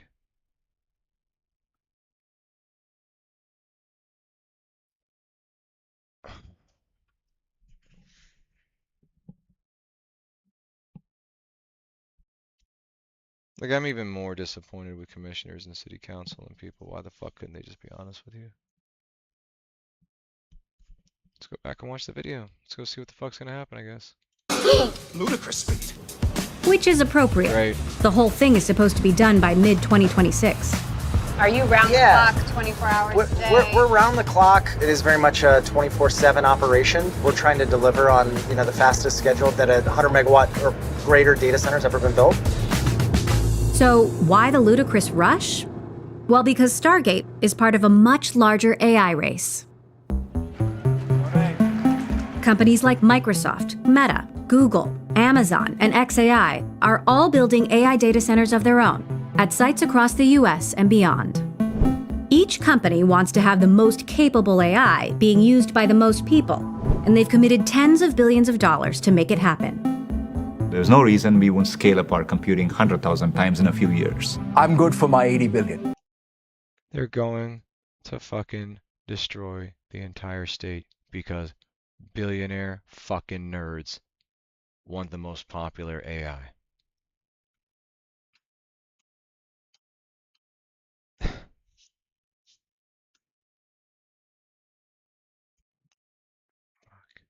I'm going to spend $80 billion building out Azure. The downside of being behind is that you're out of position for like the most important technology for the next 10 to 15 years. But beyond just making better AI, many tech leaders want to be the first to create AGI, Artificial General Intelligence, a super smart agent that can think and learn just like a human, if not better. Large language models like ChatGPT have gotten more capable as the technology's evolved, so the hope is that adding an astronomical amount of compute will make them even more capable. Take me back to the beginning before Stargate. What did you start seeing that made you realize we need more compute, more power, more connectivity, that you were hitting a limit and needed to scale? We used to think a lot about the compute we would need to train the models. And what we didn't used to think about as much as how much people were going to use these models. I mean, we did think about it. It just turned out people want to use the models much more than we imagined. And a couple of years ago, maybe after the launch of GPT-4 in ChatGPT, it really started to hit like, oh man, this is like gone from a lot of compute to like the biggest infrastructure project in history. And out of that emerged Stargate. Why call it Stargate? It began as a code name and sometimes code names stick. But it means something, right? The design of one of the very early layouts of a data center looked a little bit like Stargate from the show. How did you get to talking with Masayoshi Son and Larry Ellison, and how did you all come together? I did 2 kind of long trips around the world, and a lot of it was to talk to developers and governments, but a lot of it was also to just really try to like get my head around the supply chain. On one of those trips, I met with Masa, and we got to speaking about what it would take to do compute at this kind of scale. Hi, Masa. It's so nice to see you. What conversations did you have with Sam that led to Stargate? Well, we have a shared vision of AGI coming soon, and we need compute. Of all the bets you could make, why this? Why Stargate? Well, I believe in the vision that this AI, the AGI, will change the mankind's life in every aspect. And we are lucky to see this enormous revolution, and I'd like to be part of that. I get excited. Last month, I came to celebrate your winning and promised that we will invest $100 billion. And you told me, oh, Masa, go for 200. Yeah. Now I came back with 500. Explain the math to us. How does it all add up to needing $500 billion? Well, that covers the capacity we think we need for the next few years, given our growth projections. The interesting question is if we knew how to get $1 trillion right now, which we don't, would we be able to deploy that profitably in the next few years? And I'm not sure about that, but I feel confident we can make $500 billion of value back. All right, so what are we seeing? There's many forklifts, there's many cranes, there's many dump trucks, there's many excavators. New creatures emerge at every turn. Are most of the workers from Abilene? We're a very large employer here in Abilene, but we have brought in a lot of labor from outside the city. And they do that. Look, but we have brought a lot of labor because you didn't want to pay the rates. You didn't want to pay the rates that they needed, that they wanted. And also, you didn't have that many skilled tradesmen. And that's something they ran into all the way across the United States, which is why they're big on HB2 and HB1s and all the different type of visas, because they themselves in this construction and the trades jobs have brought in tons, which is also why the border's flooded. One big portion of bringing over skilled tradesmen and their families to support this new way of lifestyle with hyperscaled AI data centers. Oh yeah, and then turn around and hunt them down in the streets in the background while bringing them over simultaneously to have them build your data centers. Like, have it make sense, ladies and gentlemen. You can't be the enemy and the hero at the same time. But that's exactly who America tries to be for you and me. inside the state, we actually have workers from 7 different states. I've never built anything of this scale. It's one of the underappreciated aspects of AI is actually just the physical infrastructure that's needed. This is awesome. I love it. Building stuff. Yes. There's 155 vehicles that are moving dirt, moving earth right now. There's something so satisfying about seeing lots of dirt being moved. Yeah, absolutely. If you look at that crane, like this red crane, that's a 600-ton crane. I have no, how does that compare to other cranes? It can lift a lot. It can lift a lot of weight. I mean, 600 ton, that's like 100 elephants, right? This is actually happening around the world. Data centers are being built in Malaysia and Japan and France. I think the demand for compute infrastructure, it's not a US phenomenon, it is a global phenomenon. A lot of countries have actually decided that data centers are critical infrastructure that must be accelerated. So if hyperscalers are going to Malaysia or Japan, is that competition for you? We don't really see it as competition. We kind of see it as just an overall growth of the sector. We think we have a lot of unique ways of doing it and a lot of value to add in the Hey, but I thought we were trying to beat everyone else. But they don't see it as competition. Now, why don't they see it as competition? But the guys that are trying to sell you, how you guys just want China to beat us in the AI race. Yeah, tell them to shut up. Because even the freaking largest Stargate says it's no competition. Let's get real, people. Process, but pretty just excited by everything happening in this space. Lockmiller's path to leading the Stargate build has been circuitous. He's climbed 5 of the so-called 7 summits, the tallest mountain on each continent, and worked in physics and finance. Tell me about your journey before Crusoe. You grew up in Denver. You started out using AI as a trader on Wall Street. Yeah. We were big early adopters of deep learning, using these multi-layer neural networks to predict returns for certain securities. We found them to be fairly effective. I had high conviction that AI was going to transform everything. It sort of always felt like this meta science. Lockmiller eventually left finance to get into crypto. Not in the get-rich-quick hyping meme coins way, but in the hundreds of computers solving math problems way. His idea was to build Bitcoin mining operations near oil rigs, taking advantage of a quirk in the oil drilling process. When an oil company drills for oil, one of the associated byproducts of that is natural gas. And when they don't have access to a pipeline, all of this associated gas is just being burned off on site. And so we had this concept that instead of trying to bring that gas to a market where you can sell it, we could bring a market to the gas. We could build these mobile and modular data centers and bring them directly to the wellhead and then use that power to power the data center. It was a good idea, with unfortunate timing. The crypto market crashed. You then went from Bitcoin mining to AI. It almost sounds like going from one hype cycle to another. Yeah, it may. Man, can we back that up? 1103. Hold on. Crypto market crashed. You then went from Bitcoin mining to AI. Wellhead, and then use that power to power the data center. Well, let's do it again. It was a good idea, with unfortunate timing. The crypto market crashed. You then went from.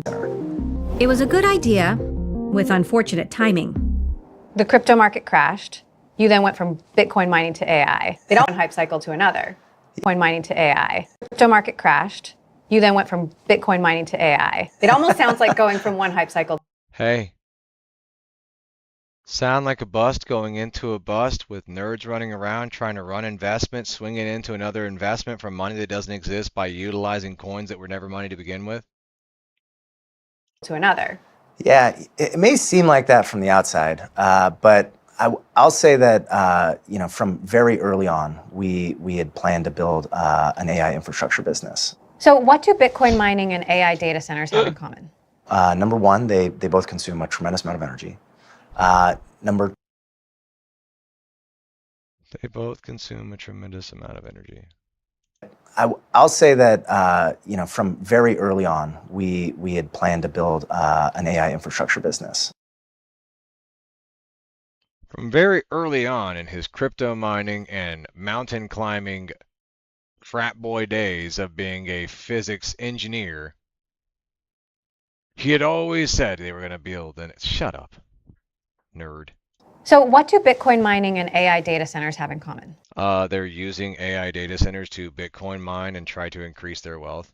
Number one, they both consume a tremendous amount of energy. Yep. Number two, they're both more location agnostic than traditional data centers. Northern Virginia is largely perceived to be sort of the center of the world for data centers today. That's data center 1.0, right? That's data center 1.0. Virginia's Data Center Alley is where the first generation of cloud computing was built.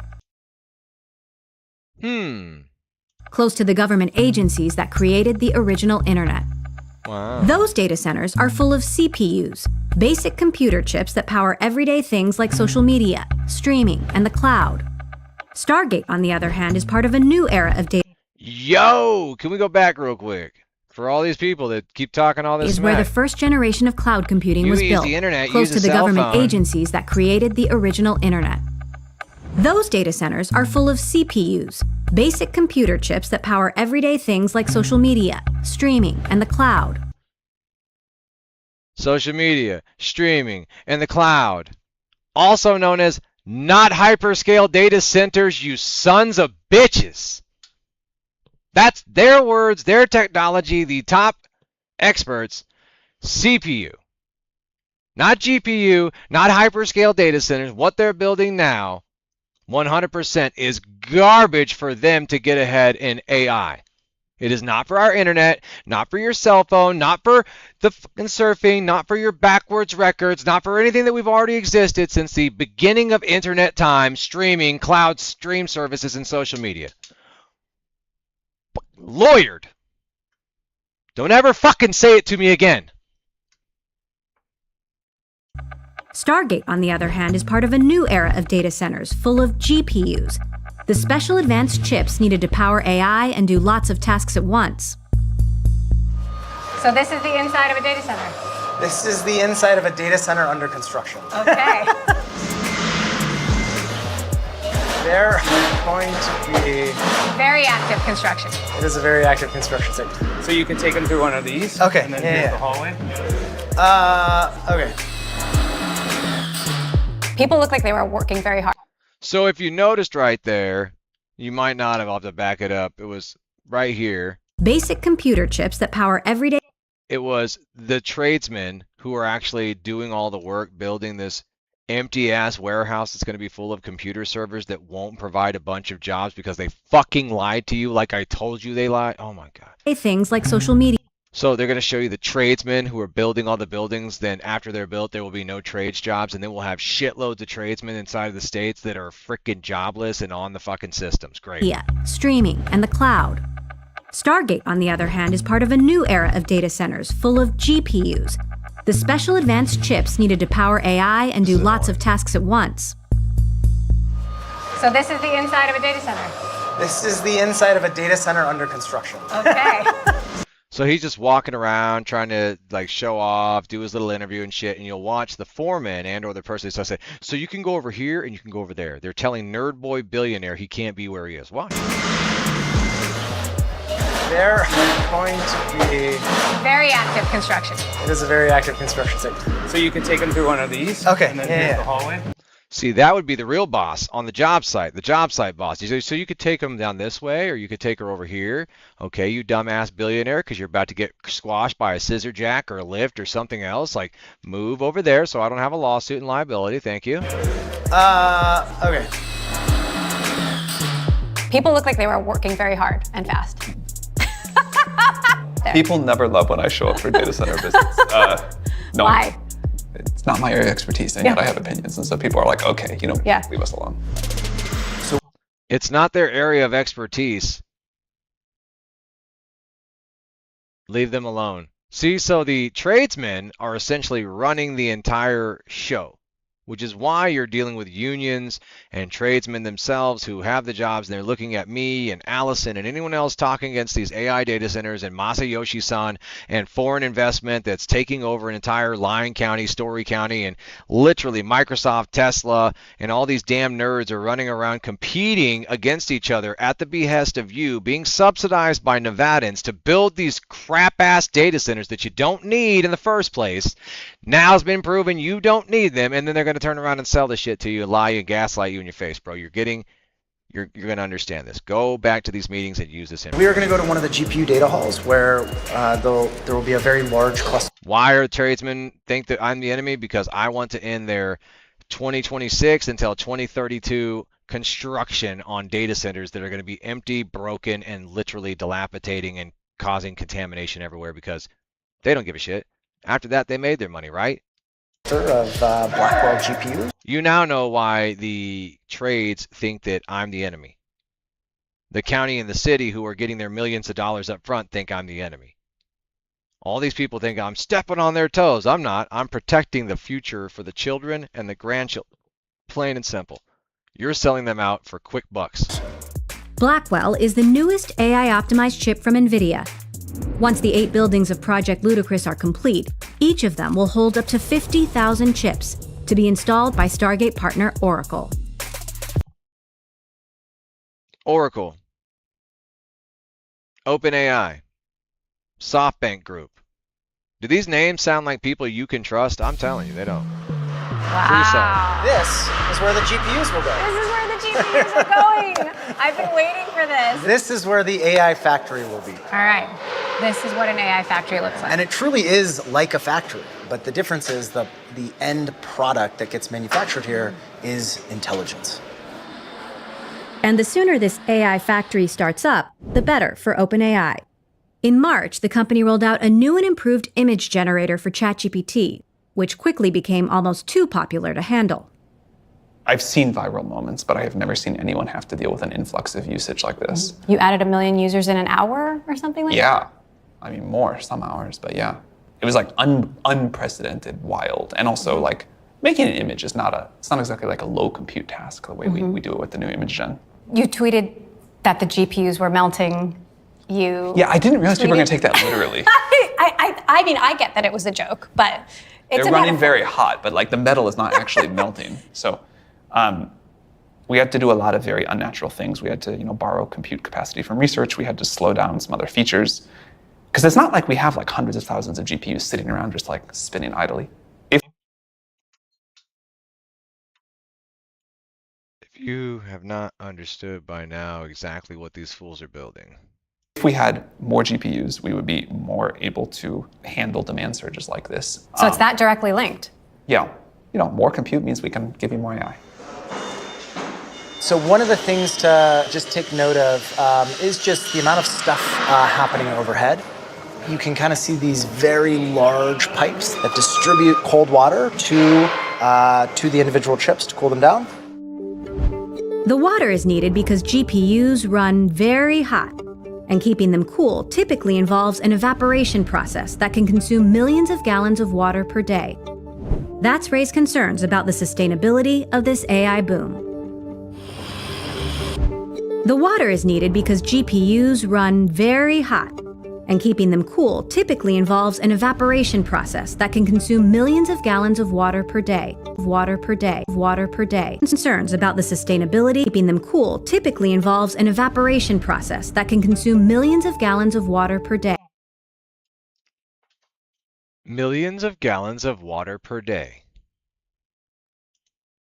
To the individual chips to cool them down.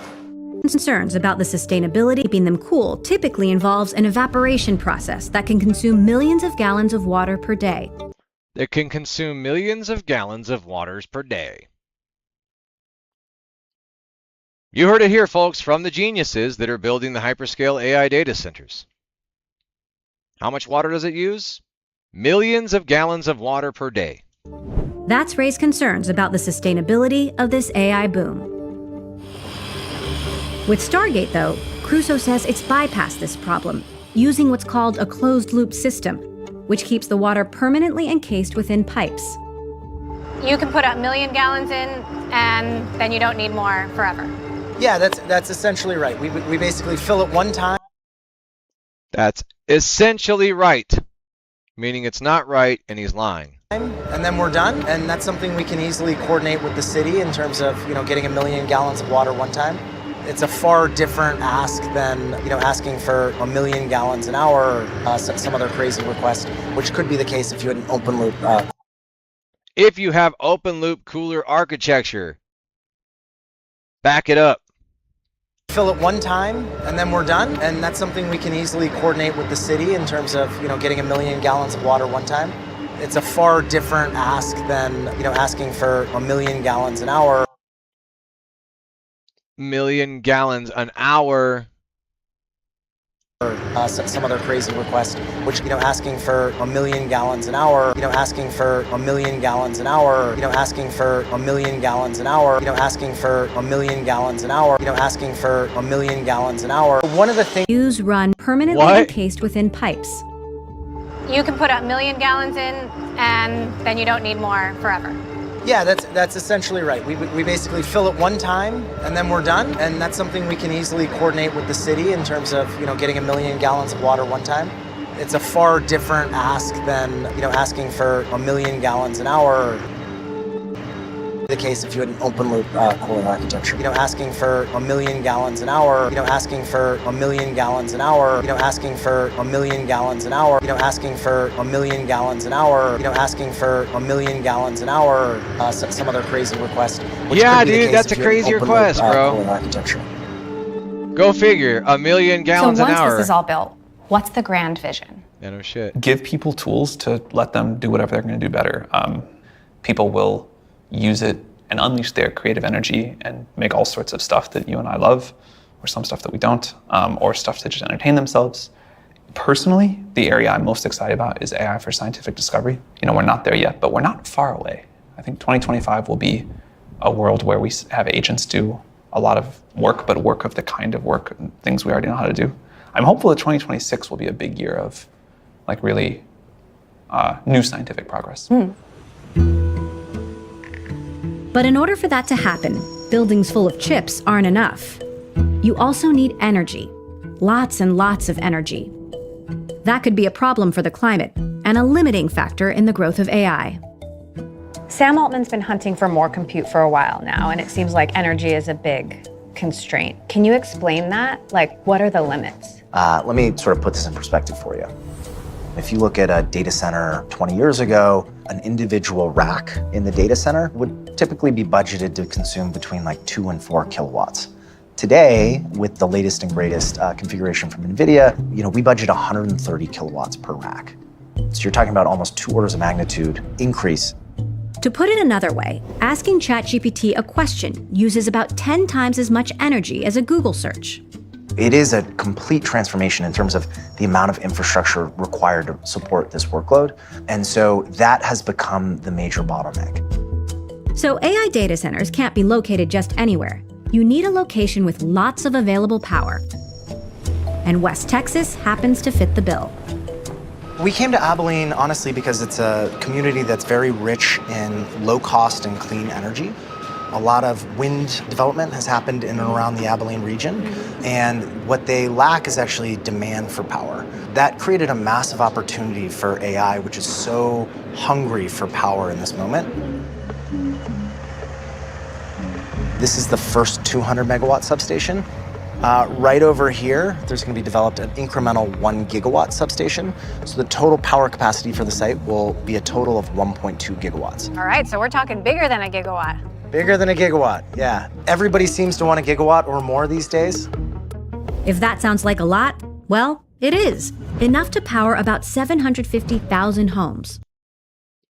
Pay attention here, folks. 2,600 Tesla Model 3s, or 100 million LED light bulbs. There's a funny Back to the Future quote where he says 1.21 gigawatts. 1.21 gigawatts! And because it's 1.2 gigawatts, it's kind of funny. As more and more AI data centers come online in the next few years, they'll add many gigawatts of demand to an already overstressed grid. According to one estimate, data centers could consume more than 8% of America's electricity by 2035. And while the International Energy Agency predicts renewables will meet about half that demand, the rest will mostly come from coal and gas. Crusoe is even building its own gas power plant on site as a backup. Every major tech company has this net zero pledge by 2030. Are our AI ambitions running directly counter to our climate goals? It's complicated. I bet it is, fool. My personal perspective is none of those pledges are going to be met by 2030. And there's ways of kind of fudging it where you're buying a bunch of RECs or offsets, but the actual energy that's being used, there's no way it's going to get to 100% carbon-free power production to power all of the AI infrastructure that's being developed. It's just like fundamentally not possible. It's fundamentally not possible. Just fundamentally not possible. Just want you all to know. So the tech companies are lying or fudging it. Boom! Yo, hold on. It's just like fundamentally not possible. So the tech companies are lying. Tech companies are lying. Tech companies are lying. Tech companies are lying. There's ways of kind of my personal. According to one. No, give me that part again. Goals were ambitious, and a lot of the goal, 100% carbon-free power production to power all of the AI infrastructure that's being developed. It's just like fundamentally not possible. So the tech companies are lying. To power all of the AI infrastructure that's being developed. It's just like fundamentally not possible. So the tech companies are lying. This is a good question. You're good. This is a good question. You're good. This is a good question. It's just like fundamentally not possible. So the tech companies are lying. 100% carbon-free power production to power all of the AI infrastructure that's being developed. It's just like fundamentally not possible. So the tech companies are lying. It's just like fundamentally not possible. So the tech companies are lying. It's just like fundamentally not possible. So the tech companies are lying. It's just like fundamentally not possible. So the tech companies are lying or fudging. This is a good question. You're good. No, look, I mean, I think a lot of these goals were ambitious, and a lot of the goals predated the demand that people were experiencing from AI infrastructure. So I think AI has actually kind of changed their path. Now, the optimist in me says that, well, it may get worse before it gets better. There is light at the end of the tunnel. And I think the fact that AI is a massive tool for invention. It's actually going to accelerate the development of a lot of new technologies. The fact that we're building a lot of new infrastructure that requires a lot of energy actually provides this massive opportunity for AI to be one of the early adopters of new energy solutions, things like small modular reactors, geothermal, nuclear fusion. The fact that AI has a massive demand for energy puts it in a position to actually intentionally decide what does the energy infrastructure look like that's going to power it. For now, Stargate seems to have the resources it needs to... Nuclear fusion. The fact that, AI has a massive demand for energy puts it... See that right there? That's a geothermal plant if you look above it. So you see this little deal here that kind of looks like an expansion. Let's see where I put my mouse up there right here. This right here is where your flash happens. This injection. See your power structure going over. This is just like a grid for a substation. They show the substation, but to actually intentionally decide what does the energy infrastructure look like. They're going to have a turbine off the side of that in a geothermal area to have injection wells to flash. I thought that was a picture of a geothermal. It was not. It was a picture of a substation. For now, Stargate seems to have the resources it needs to accomplish its goal. At first, I thought I was going to do an overhead of a geothermal, which would be so much cooler to show you. But with huge investments come huge risks. Bloomberg's Brody Ford has been following Stargate and the many ways it could go wrong or right for the Stargate partners and for the city of Abilene. Thanks for coming and have a drink. Thank you. We got the cactus right behind you, too. I love it. Yeah. What's your impression of Stargate? It's happening, right? I mean, there's a lot of naysayers on the internet that nothing about it's real, but it's clear. I mean, it is a massive project. The fact that they're talking about having, a gigawatt of capacity live in about 2 years, it's an ambitious target, and seeing that in person kind of showed how frantic the whole thing feels. A gigawatt is huge. Oh, it's huge. It's comically big, right? I mean, nobody was saying these kind of numbers 2 years ago. Yeah. How does this compare to other big tech projects in other places? We've been tracking a lot of the big data center projects. I mean, data center spending has ramped in the last couple of years. It passed $200 billion in CapEx in the last year. I think two big projects that people are really watching right now is here in Abilene for Stargate and Elon's build out in Memphis. And you see how it says Stargate here, Memphis there. They're not even talking about Urington Monarch. Monarch, Stargate, X, like you're about to be on this map right here, ladies and gentlemen. Both have been thought to be the largest computing clusters at various moments, depending on who you ask. But I think what unites them is just the fact that they need so many chips, and it's the amount of labor coming into them. This is, to me, a very big thing. $500 billion Stargate project. I think it's going to be something that's very special. The number, $500 billion. Is that for real? I don't think anybody thinks they're going to hit 500 billion. Maybe I will eat my words. Now I came back. SoftBank has a reputation for buying toward the top, for getting into projects once the hype cycle is already pretty advanced. I'm very confident. We don't need $500 billion in one day. We go step by step, okay? So we are very confident to make it happen. This is a lot of money. And, not all of your bets have paid off. Where do you get your conviction? Well, sometimes I get crazily overexcited and I make mistake like we work and, I have many scars. But when you have the conviction and the passion, you actually learn more from those mistakes and the scars, and that will make you stronger. Where's the money going? Like, who's the real winner here? So yeah, I think we've all seen NVIDIA's stock go up an insane number and said, whoa, how is that spending ramping so heavily? It's these data centers, right? I mean, in what we saw today, 400,000 chips, that's conservatively $15, $20 billion. AI holds incredible promise for all of us. Let's talk about Oracle. Yes. Like, what is Oracle's role? For a long time, the leaders in offering cloud infrastructure forever was, Amazon, Microsoft, to a lesser extent Google. People weren't taking Oracle seriously for a long time, but with the AI boom, they have shown they're able to make these really vast data centers quickly. And so their role here is essentially putting in the servers, putting in the fiber optic cable, and getting that compute over to OpenAI. I mean, the underlying theme here is that OpenAI and companies like it need as much computing power as they can. They're looking for creative ways to, conjure up those funds. And Oracle is a company that says, oh God, you want to pay us to build out these data centers? Absolutely, count us in. The sizes keep getting bigger. Yeah. And bigger. Is there a chance we're overbuilding? Do we need all this? God, every single day somebody has a different take, right? Every single day, like we saw with DeepSeek, right? That, wait a second, do we really need all of this infrastructure? For those not obsessively following every twist and turn in the AI race, DeepSeek is a Chinese company whose own AI model went viral in January. Their AI performed at a similar level to leading US models, but used far fewer computing resources. This raised the question, are Stargate-scale mega projects really necessary? DeepSeek appears to have found a more efficient way to power AI. Was that a moment of rethink for you? And are you doing anything differently now? I think the DeepSeek team is very talented and did a lot of good things. I don't think they've figured out something like way more efficient than what we figured out. But do you think there...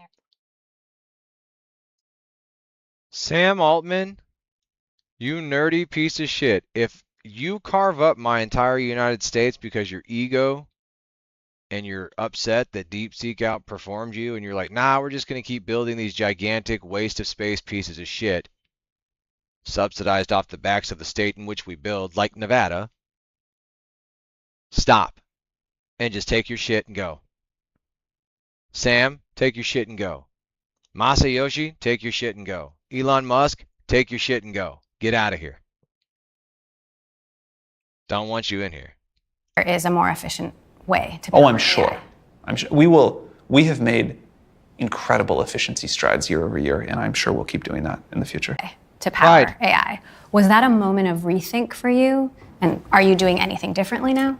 I think the DeepSeek team is very talented and did a lot of good things. Pride goeth before the fall, bro. This fool. I don't think they've figured out something like way more His efficient pride. than we figured out. But do you think there is a more efficient way to power Oh, I'm sure. I'm sure. We have made incredible efficiency strides year over year, and I'm sure we'll keep doing that in the future. So if that's the case, why are you building all this? If we had an AI that we could offer at 1/10 of the price of current AI, I think people would use it 20 times as much. And we would still need twice as much compute to satisfy the then current demand. Some companies seem less sure. Microsoft, for example, announced that it was pausing or canceling several data center builds in the US and abroad. A lot of folks worry that we aren't that far from seeing some kind of pullback, some kind of wall. It's kind of like how all the big tech companies were hiring every single person they could in 2020, 2021. Then at one point, they started firing people. And I think we're at this point where every time a lease gets canceled for a data center, people wonder, oh, did we hit this moment? Do we really need all of this infrastructure? Is there really a payoff in the end? Are folks going to use these tools enough that it's going to pay for all of this build out? How confident are you that OpenAI is going to be a financially sustainable and profitable enough company to justify all of this investment? It's looking like we're doing really well. I mean, like we are definitely doing something unprecedented. It seems like I feel confident in the bet. Doesn't mean something can't go wrong. What are the risks? I mean, maybe, people stop wanting to pay for AI services and then we have a difficult financial position. What do you say? For AI services and then we have a difficult financial position in the bet. Doesn't mean something can't go wrong. What are the risks? I mean, maybe, people stop wanting to pay for AI services and then we have a difficult financial position. For AI services and then we have a difficult financial position. For AI services and then we have a difficult financial position.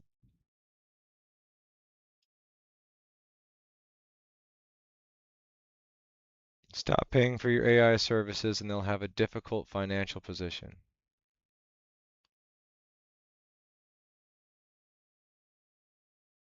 Okay. What do you say to the people out there who think this is a massive boondoggle? Look, I think there's always going to be doubters, but I think the money piece, I think so long as AI is delivering value to society, the money will be there to build the infrastructure. I have no concerns around that. Even if it's not all 100% accounted for today, that money is there, and there's a lot of money that wants to invest in this category. What we're undergoing right now is sort of the largest infrastructure build in human history, right? This is like where we built the interstate highway system. You know, that enabled massive interstate commerce and transportation and catalyzed this massive boom in the US economy. What's happening in AI infrastructure is we're building the superhighway system that's going to enable modern intelligent systems. That's going to create all sorts of new job categories that don't even exist today. It's going to create new ways of doing business. It's going to create new ways of invention, and it's going to really drive humanity forward. The data center boom isn't just affecting the AI business. There are local impacts too. Across the country, places like Abilene are trying to attract data center projects and the jobs and tax revenue that come with them. I make $1 a year being mayor, so I've got to have another business too. So your side business is still the pest control? Okay. Yeah, I'm a hired killer. How would you describe Abilene? Well, Abilene, it's an old railroad town, you know, so we have lots of Western heritage. But that doesn't mean that we don't want to grow and you know, look forward to the future. We want our city to grow, and we look forward to these opportunities that are coming to us. What have you heard about the Stargate project? It could quite possibly be the largest AI data center in the world, and that excites me, and to know that we're going to be a front runner in technology right here in West Texas.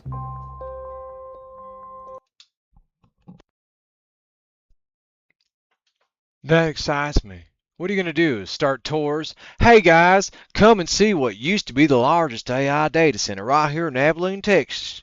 We didn't have much to look at before, but go ahead and join us here in our rural town and check out our data center. Yeah, bro, they came, they saw you, and they rangoed the shit out of you. I'm so upset with this. But it's truth, and it's facts, and you should understand it, and you should know.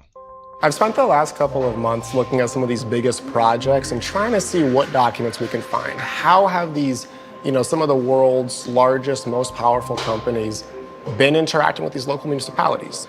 Largely what we have found is that these local towns are willing to forego quite a bit of tax revenue, quite a bit of control to be able to bring these big companies in.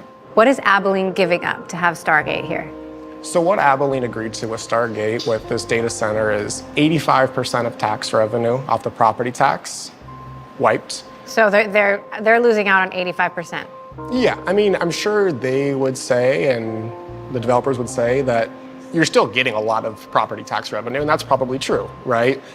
But these are pretty tough deals being struck, right? I mean, I think a lot of these smaller towns did not take place in the tech boom of the last 20 years. All of those jobs went to the coasts, right? And I think there's a lot of local city leaders who want to be able to say, we're a part of this. And they're willing to strike some pretty extreme deals to make it happen. You're giving up 85% in tax revenue. Yeah, we're getting 15% of billions of dollars, so that's the way I look at it. Right, it is a large tax increase. We're talking millions of dollars on an annual basis. It's going to help us to pave streets, to hire police officers, to do the things cities do. When you were negotiating, did you feel like there was a risk they could go elsewhere? Like, were you worried about not winning the deal? Whenever you're attracting a prospect, yes, you always worry about that. But at the same time, if it wasn't going to work for both parties, we weren't going to lay down and just get run over by these people either. How many jobs do you think Stargate will really create? Well, I'll tell you what I've heard. So, somewhere between 400 and 1,200. There's somewhere between 400 and 1,200. Sure it will. going to be security, there's going to be maintenance. They're going to have grass. People are going to mow grass out there. So there's going to be all kinds of jobs that go with something that large too, other than just the technical job. Security, maintenance, and grass cutting. Sound like 1,200 jobs? That's why they only have to guarantee 10 jobs for 10 years and 50 jobs over 20 years. That's it. And they aren't even meeting those, and they're getting waivers for those. We think about tech investments and tech campuses as kind of these thousands of high-paying jobs that are really kind of boosting the local economy. Once data centers are completed, it's often not a lot of full-time workers. How many people does it really take to run a data center? Like, I keep thinking about that scene in Silicon Valley, and there's one guy in that data center. There's really no difference between day and night down here, so it makes things easy. You see that guy? That's who works in the data center. A man like my uncle, who was the engineer, who ran the blade servers, who ran rack servers, who ran main server before they had blade servers and rack servers. My uncle was just one man. And I'm telling you, inside those buildings, he used to be able to take me and show these different things. There ain't much there, man. It's computers, and there's not a bunch of people inside of the facility. There is no thousands of jobs. They are lying to you, just like earlier in the video, he's like, so tech companies are lying? And she was like, oh, ha, ha, ha, ha, ha, ha. You have good questions. Watch this whole thing from beginning to end if you're just now stepping in now, because OpenAI Stargate Mega Factory with Sam Altman, the circuit, you need to watch that. There are going to be quite a few people here. I know you're looking for a specific number from me, but I can't give it to you. Because they're lying. What if they don't create as many jobs as you hope for? You know, I don't know a lot about AI centers or how many people they employ. I mean, I'm going to be honest about that. But, you know, they're still...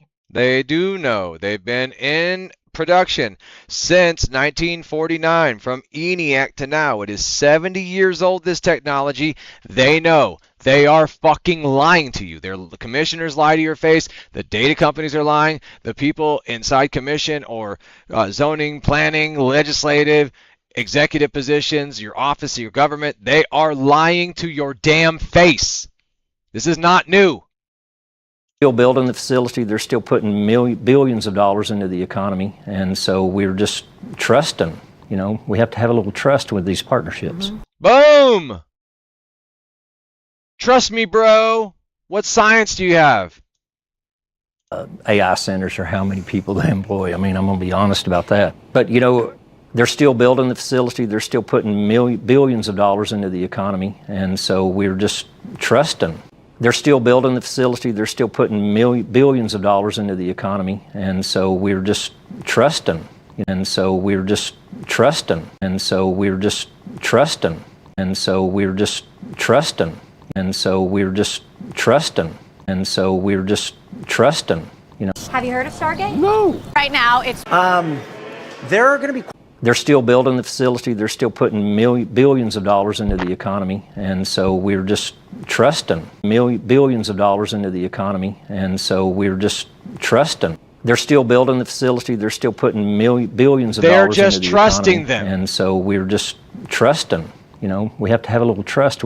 They're taking the money up front. Your commissioners took money. Your planning and zoning commissioners took money. Your legislators took money. Everybody in the state took money. I've already showed you the lines to it. We want to go back and look at where they legislated into the appropriations. Would you like to look at the BLM solar agreement? Which part of that? Would you like to go back to SB 170 where they made those agreements? Would you like to look at Rob Roy and the contributions from Switch and Rob Roy and data centers into your legislators and executive pockets? Which part of this would you like to see exactly where they fucking sold you out an entire state? And they want you mad at me. Right? Keep getting mad at me, bro. Don't get mad at the people who sold you out. Don't get mad at any of these people inside of this contribution list. Hillary Sheevy, Mark Hutchison, Michael Roberson, Marilyn Kirkpatrick, Maggie Carlton, Kate Marshall, Ben Kankfliger, Becca Harris, Ray Burkett. Don't get mad at any of these people inside your government who have been literally selling you out for 15 years, lying to your damn face. But when Winterhawk went around and told you all about it, he said, hate that guy. Don't be around that guy. Get him out of here. City Council said, get outsider. Your commissioner said, outsider. Get him out. But the problem was, I'm a Nevadan. Battleborn, baby. And I'm going to be right here in your face when I prove that you had nothing but we got to trust him because you took upfront money. You slimy, snaky sons of bitches. With these partnerships. Trust them. We're in downtown Abilene. Right now, it's really windy. I can see why this is a good place for wind power. We just wanted to talk to people to see what they think about Stargate, if they've heard of it. So we're going to go try to find some folks and not blow away. So, have you heard of Stargate? I have. Until recently, I had not. Have you heard of Stargate? No. It was announced. They live there. They live there. Have you heard of Stargate? They live there. By Trump, and that's kind of really all that I've heard. I know that it has to do with AI and is supposed to bring maybe a lot of people to Abilene. It's going to be a big server farm and employ quite a few people. What do you think about that? Computers are a good thing. I'm a computer guy. I did that in the Army. I invented computers. Oh, you invented computers. Yeah. So what do you hope it brings to Yo, he invented computers, guys. Abilene? I would love to see more people here, and especially like it would help local businesses. For Abilene, for West Texas, I think it creates a huge stream of jobs that aren't readily available. Meth and alcohol addiction is huge in this area because one of the only jobs available is oil and gas.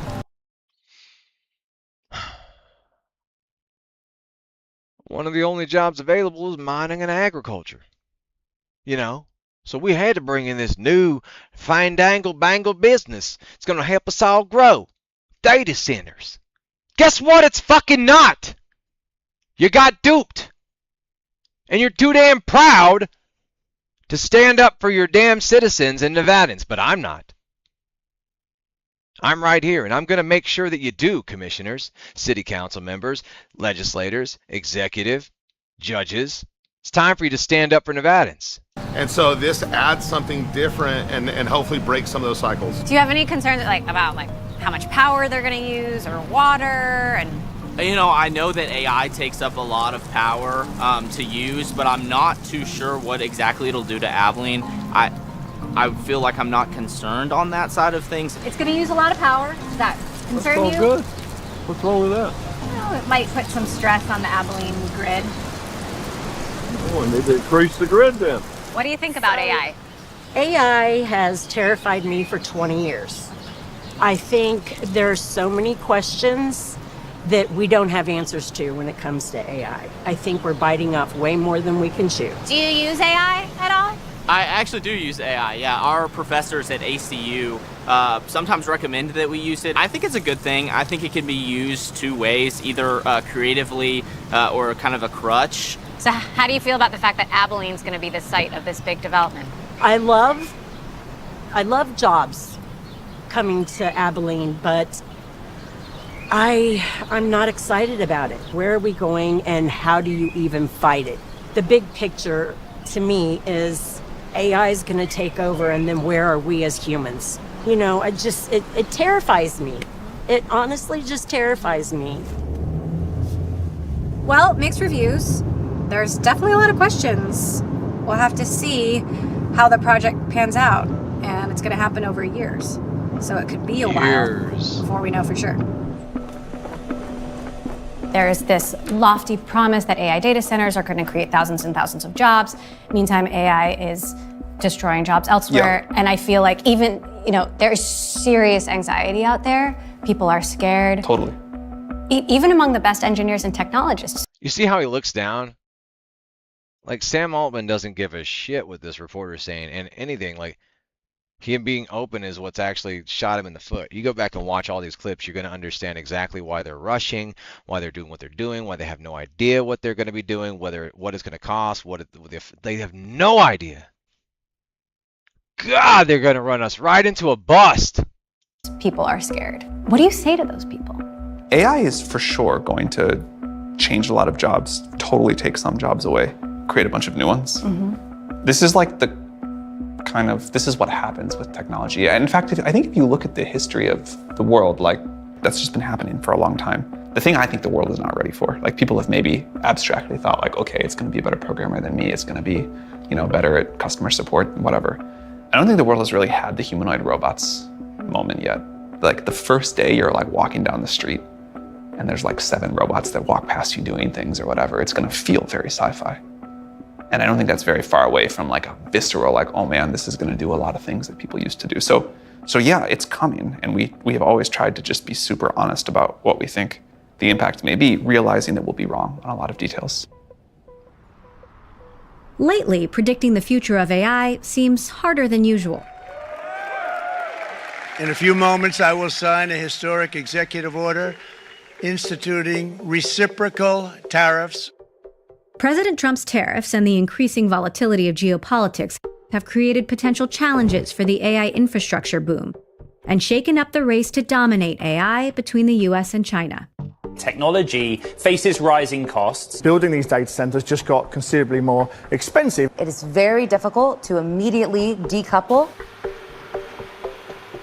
Uncertainty is bad for business.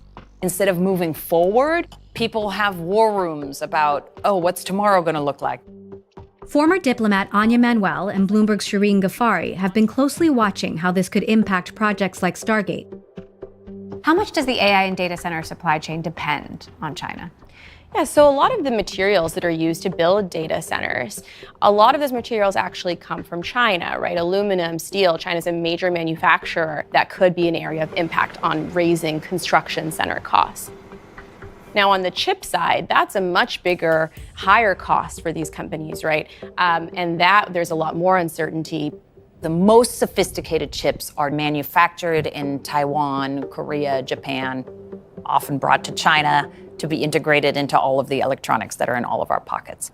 This is a really complex, totally international supply chain. And I think the takeaway for everyone is you cannot just break the international trade. Dude, that lady has a fucking mouth like an alien, bro. I don't know if I'm the only one that picked up on that, but she could make Steven Tyler look like he had a small parrot mouth, bro. The size.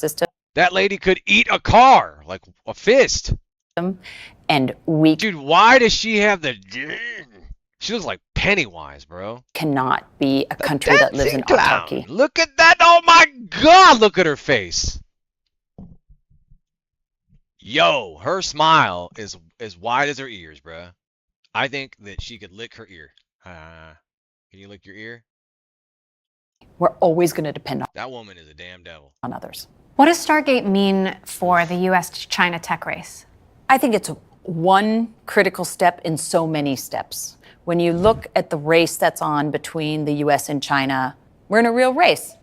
No, the Chinese are giving us a run for their money. China's right behind us. I mean, we're very, very close. 50% of the world's AI researchers are Chinese. That doesn't mean we can't collaborate with the Chinese, and it certainly means we should keep talking to them. But where you used to have some level of trust and some level of communication, now you don't have it. And I worry that the tariffs, not directly but indirectly, are making us lose that kind of trust. Now that we're in this position, there's obviously this tension between the US and China. Is this an opportunity to do it a different way, to build data centers a different way? I think that's exactly right. This is an opportunity to do it differently. How did you get a mouth? Look, see, that's normal human mouth right there, but watch. What I would Jesus! like to see is that more advanced manufacturing of the most sophisticated chips happens here. And I think TSMC is doing some of that. Others, the CHIPS Act really helped.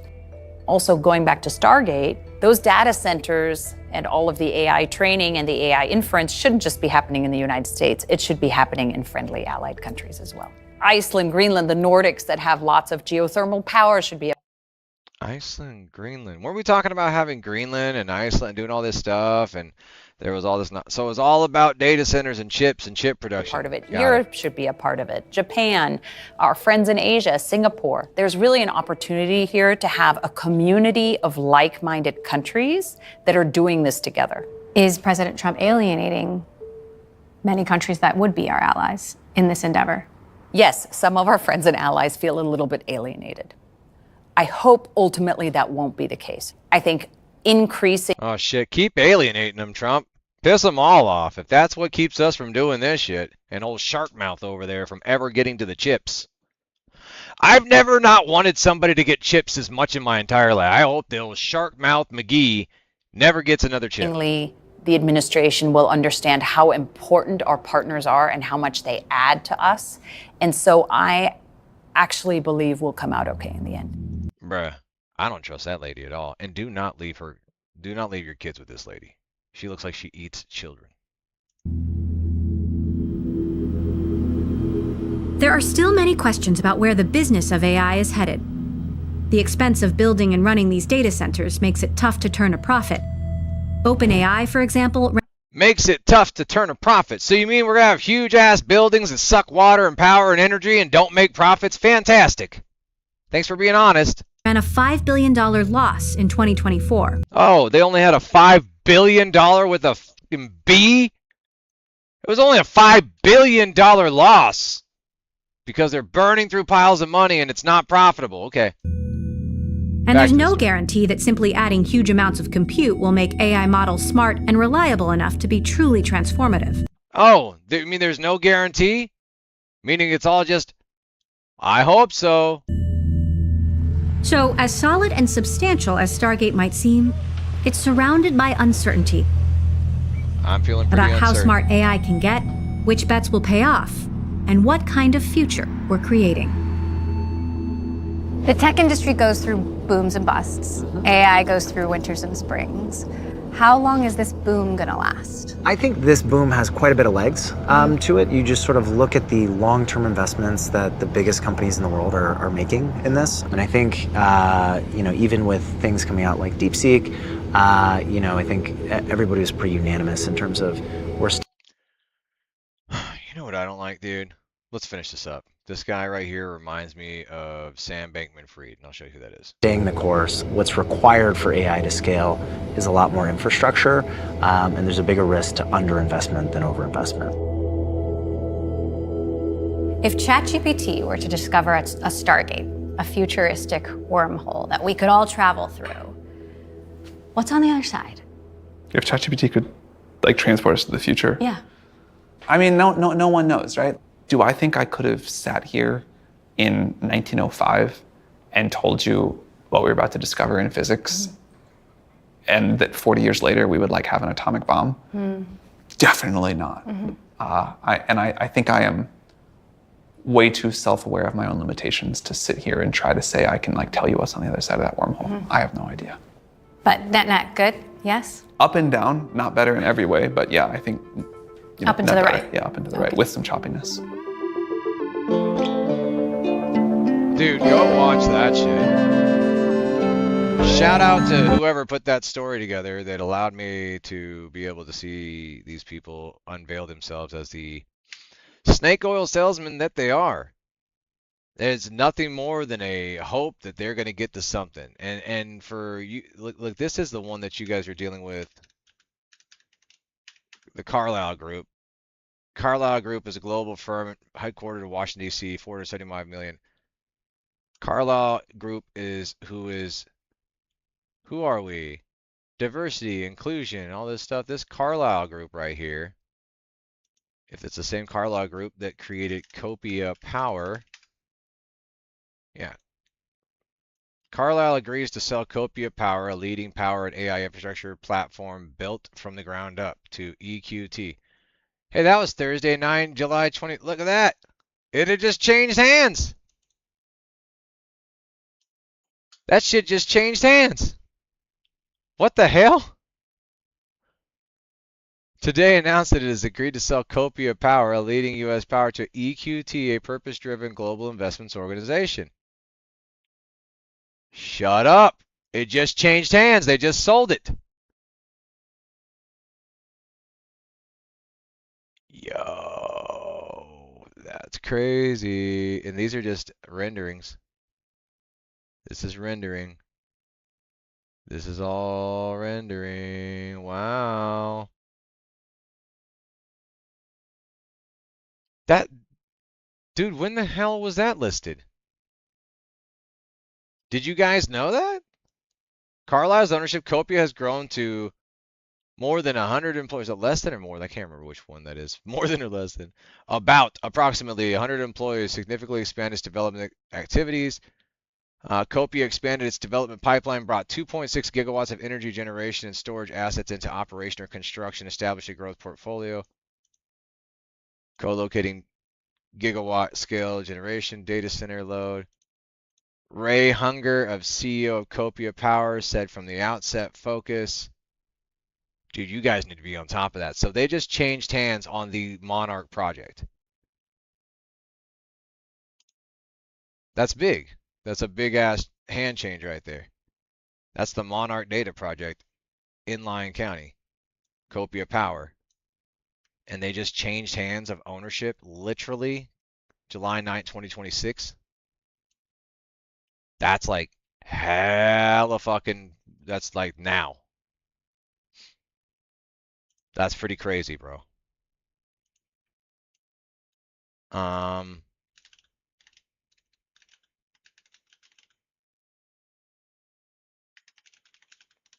wow, that's crazy. Think about the fact that Copia Power is selling to EQT, but Copia Power is the Monarch data center AI infrastructure inside of Lyon County.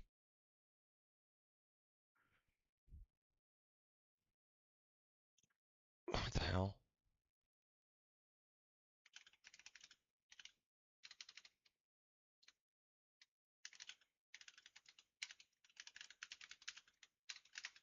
That's crazy.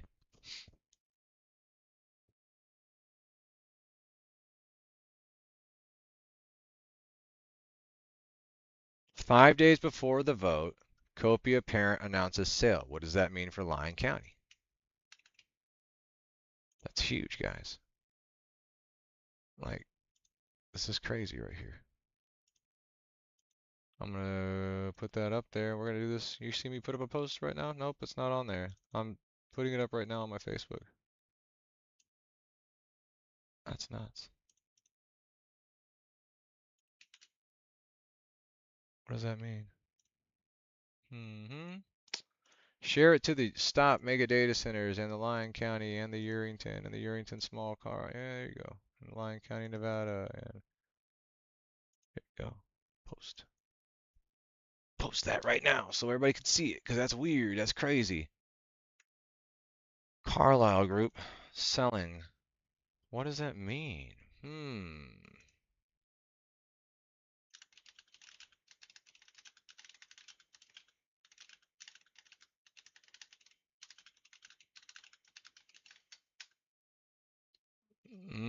Something's going on, man. Ownership changing hands. This meeting coming up. Copia's unloaded onto EQT's portfolio. This Copia Power Devco would still be the named applicant. The sale's not supposed to close until the end of this year, supposedly, according to this document. But that should be making you very weary of, like, that should be making them freak out a little bit. That's something big. It's power structures, infrastructure changing hand. They don't just give up the right to create power unless, of course, they know it's not going to be advantageous for them. Well, this is where we end, ladies and gentlemen. The phone line has been open this entire time, by the way. I just got back on so I could dig more through that, and then we ended up watching that special, which just did nothing but piss me off. I don't know how it made you feel. It just, you know how much they're lying, how much just bullshit these people are selling you to turn around and then take this small amount of money up front for their county and their city to something that could literally become obsolete equipment that's just going to have to be remediated and cleaned up. And DeepSeek has already outperformed, and AI. They're not saying that.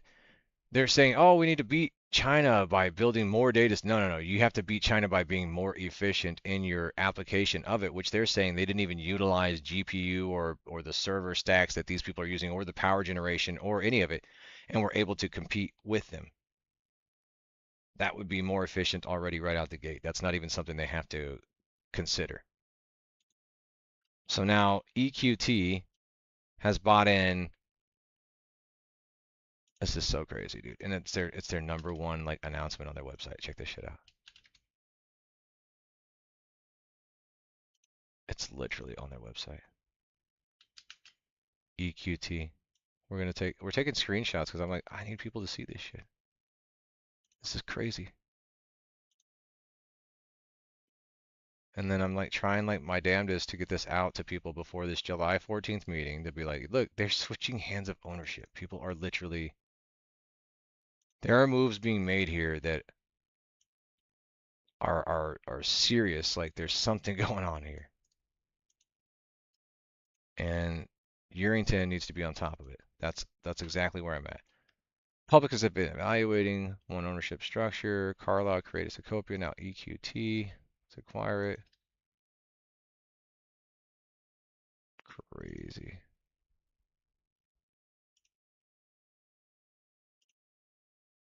See, and I gotta keep sharing these things with people because this is what I do. And then I got blocked from a room from sharing stuff like this, from telling them what was going on with the data center, from meetings to sharing water notices to Monarch appears to fit the exact model business that EQT is trying to purchase. Any promises will need to survive the ownership changes. Attaching to the land, the permits. Yeah, they're getting out. Copia is selling off what they had already built out for these. So this is where you're going to start seeing people move out the way because these are already going to start busting. The county should demand, like literally there's something major happening that needs to be, the attention needs to be paid because it's not a small thing. It's something big. And it could obviously affect everything. But that's only if they look into what I'm helping them understand and what I'm doing, so. Oh man, this will give Lyon County a defensible reason to say we will not recommend the approval of a gigawatt scale industrial project with the company behind it being sold. The public has not been given any information. Right? That's what they should say. At Lyon County, not like they'll care, right?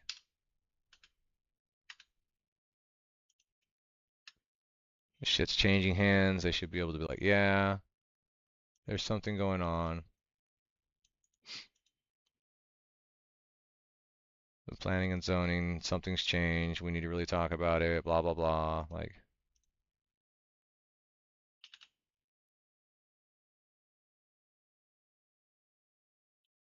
yep. You can't change or do anything else until we understand what's going on. There you go. Boom. Well, that's where I'm at for the evening, ladies and gentlemen. I hope you had a great time. We were here for 2 hours and 42 minutes again. A lot of time spent trying to figure this out. There's a lot going on, a lot of moving parts. I appreciate each and every one of you that are coming in and hanging out.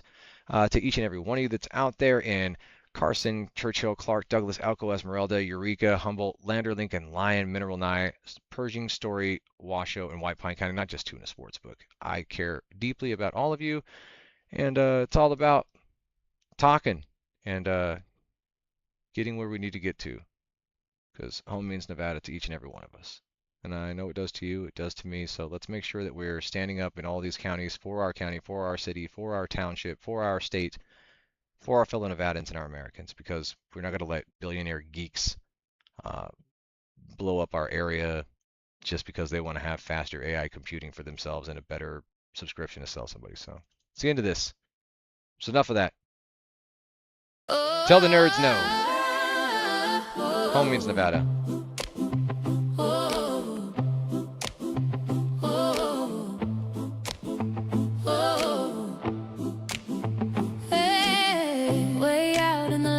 Setting sun, where the wind's still wild and free, still free. There's a place that don't need permission to feel like home to me. Oh, follow roads where the dust remember names, names, names, where the desert meets the hills. You'll feel it in your chest when you stand still. This land give 1,000 chills. Let it breathe. Home is an area. Yeah, do. Home is the hill. Stand tall. Home means the sage and the pine of it. All of it. Out by the Truckee. Silver, silver, silvery rills. Shine on. Out where the sun's still shining. Always shine. Always. This is the land I love the best. Fairer than all I can see. Deep in the heart of the Golden West. Home is Nevada. To me, when the sun goes low at the close of day.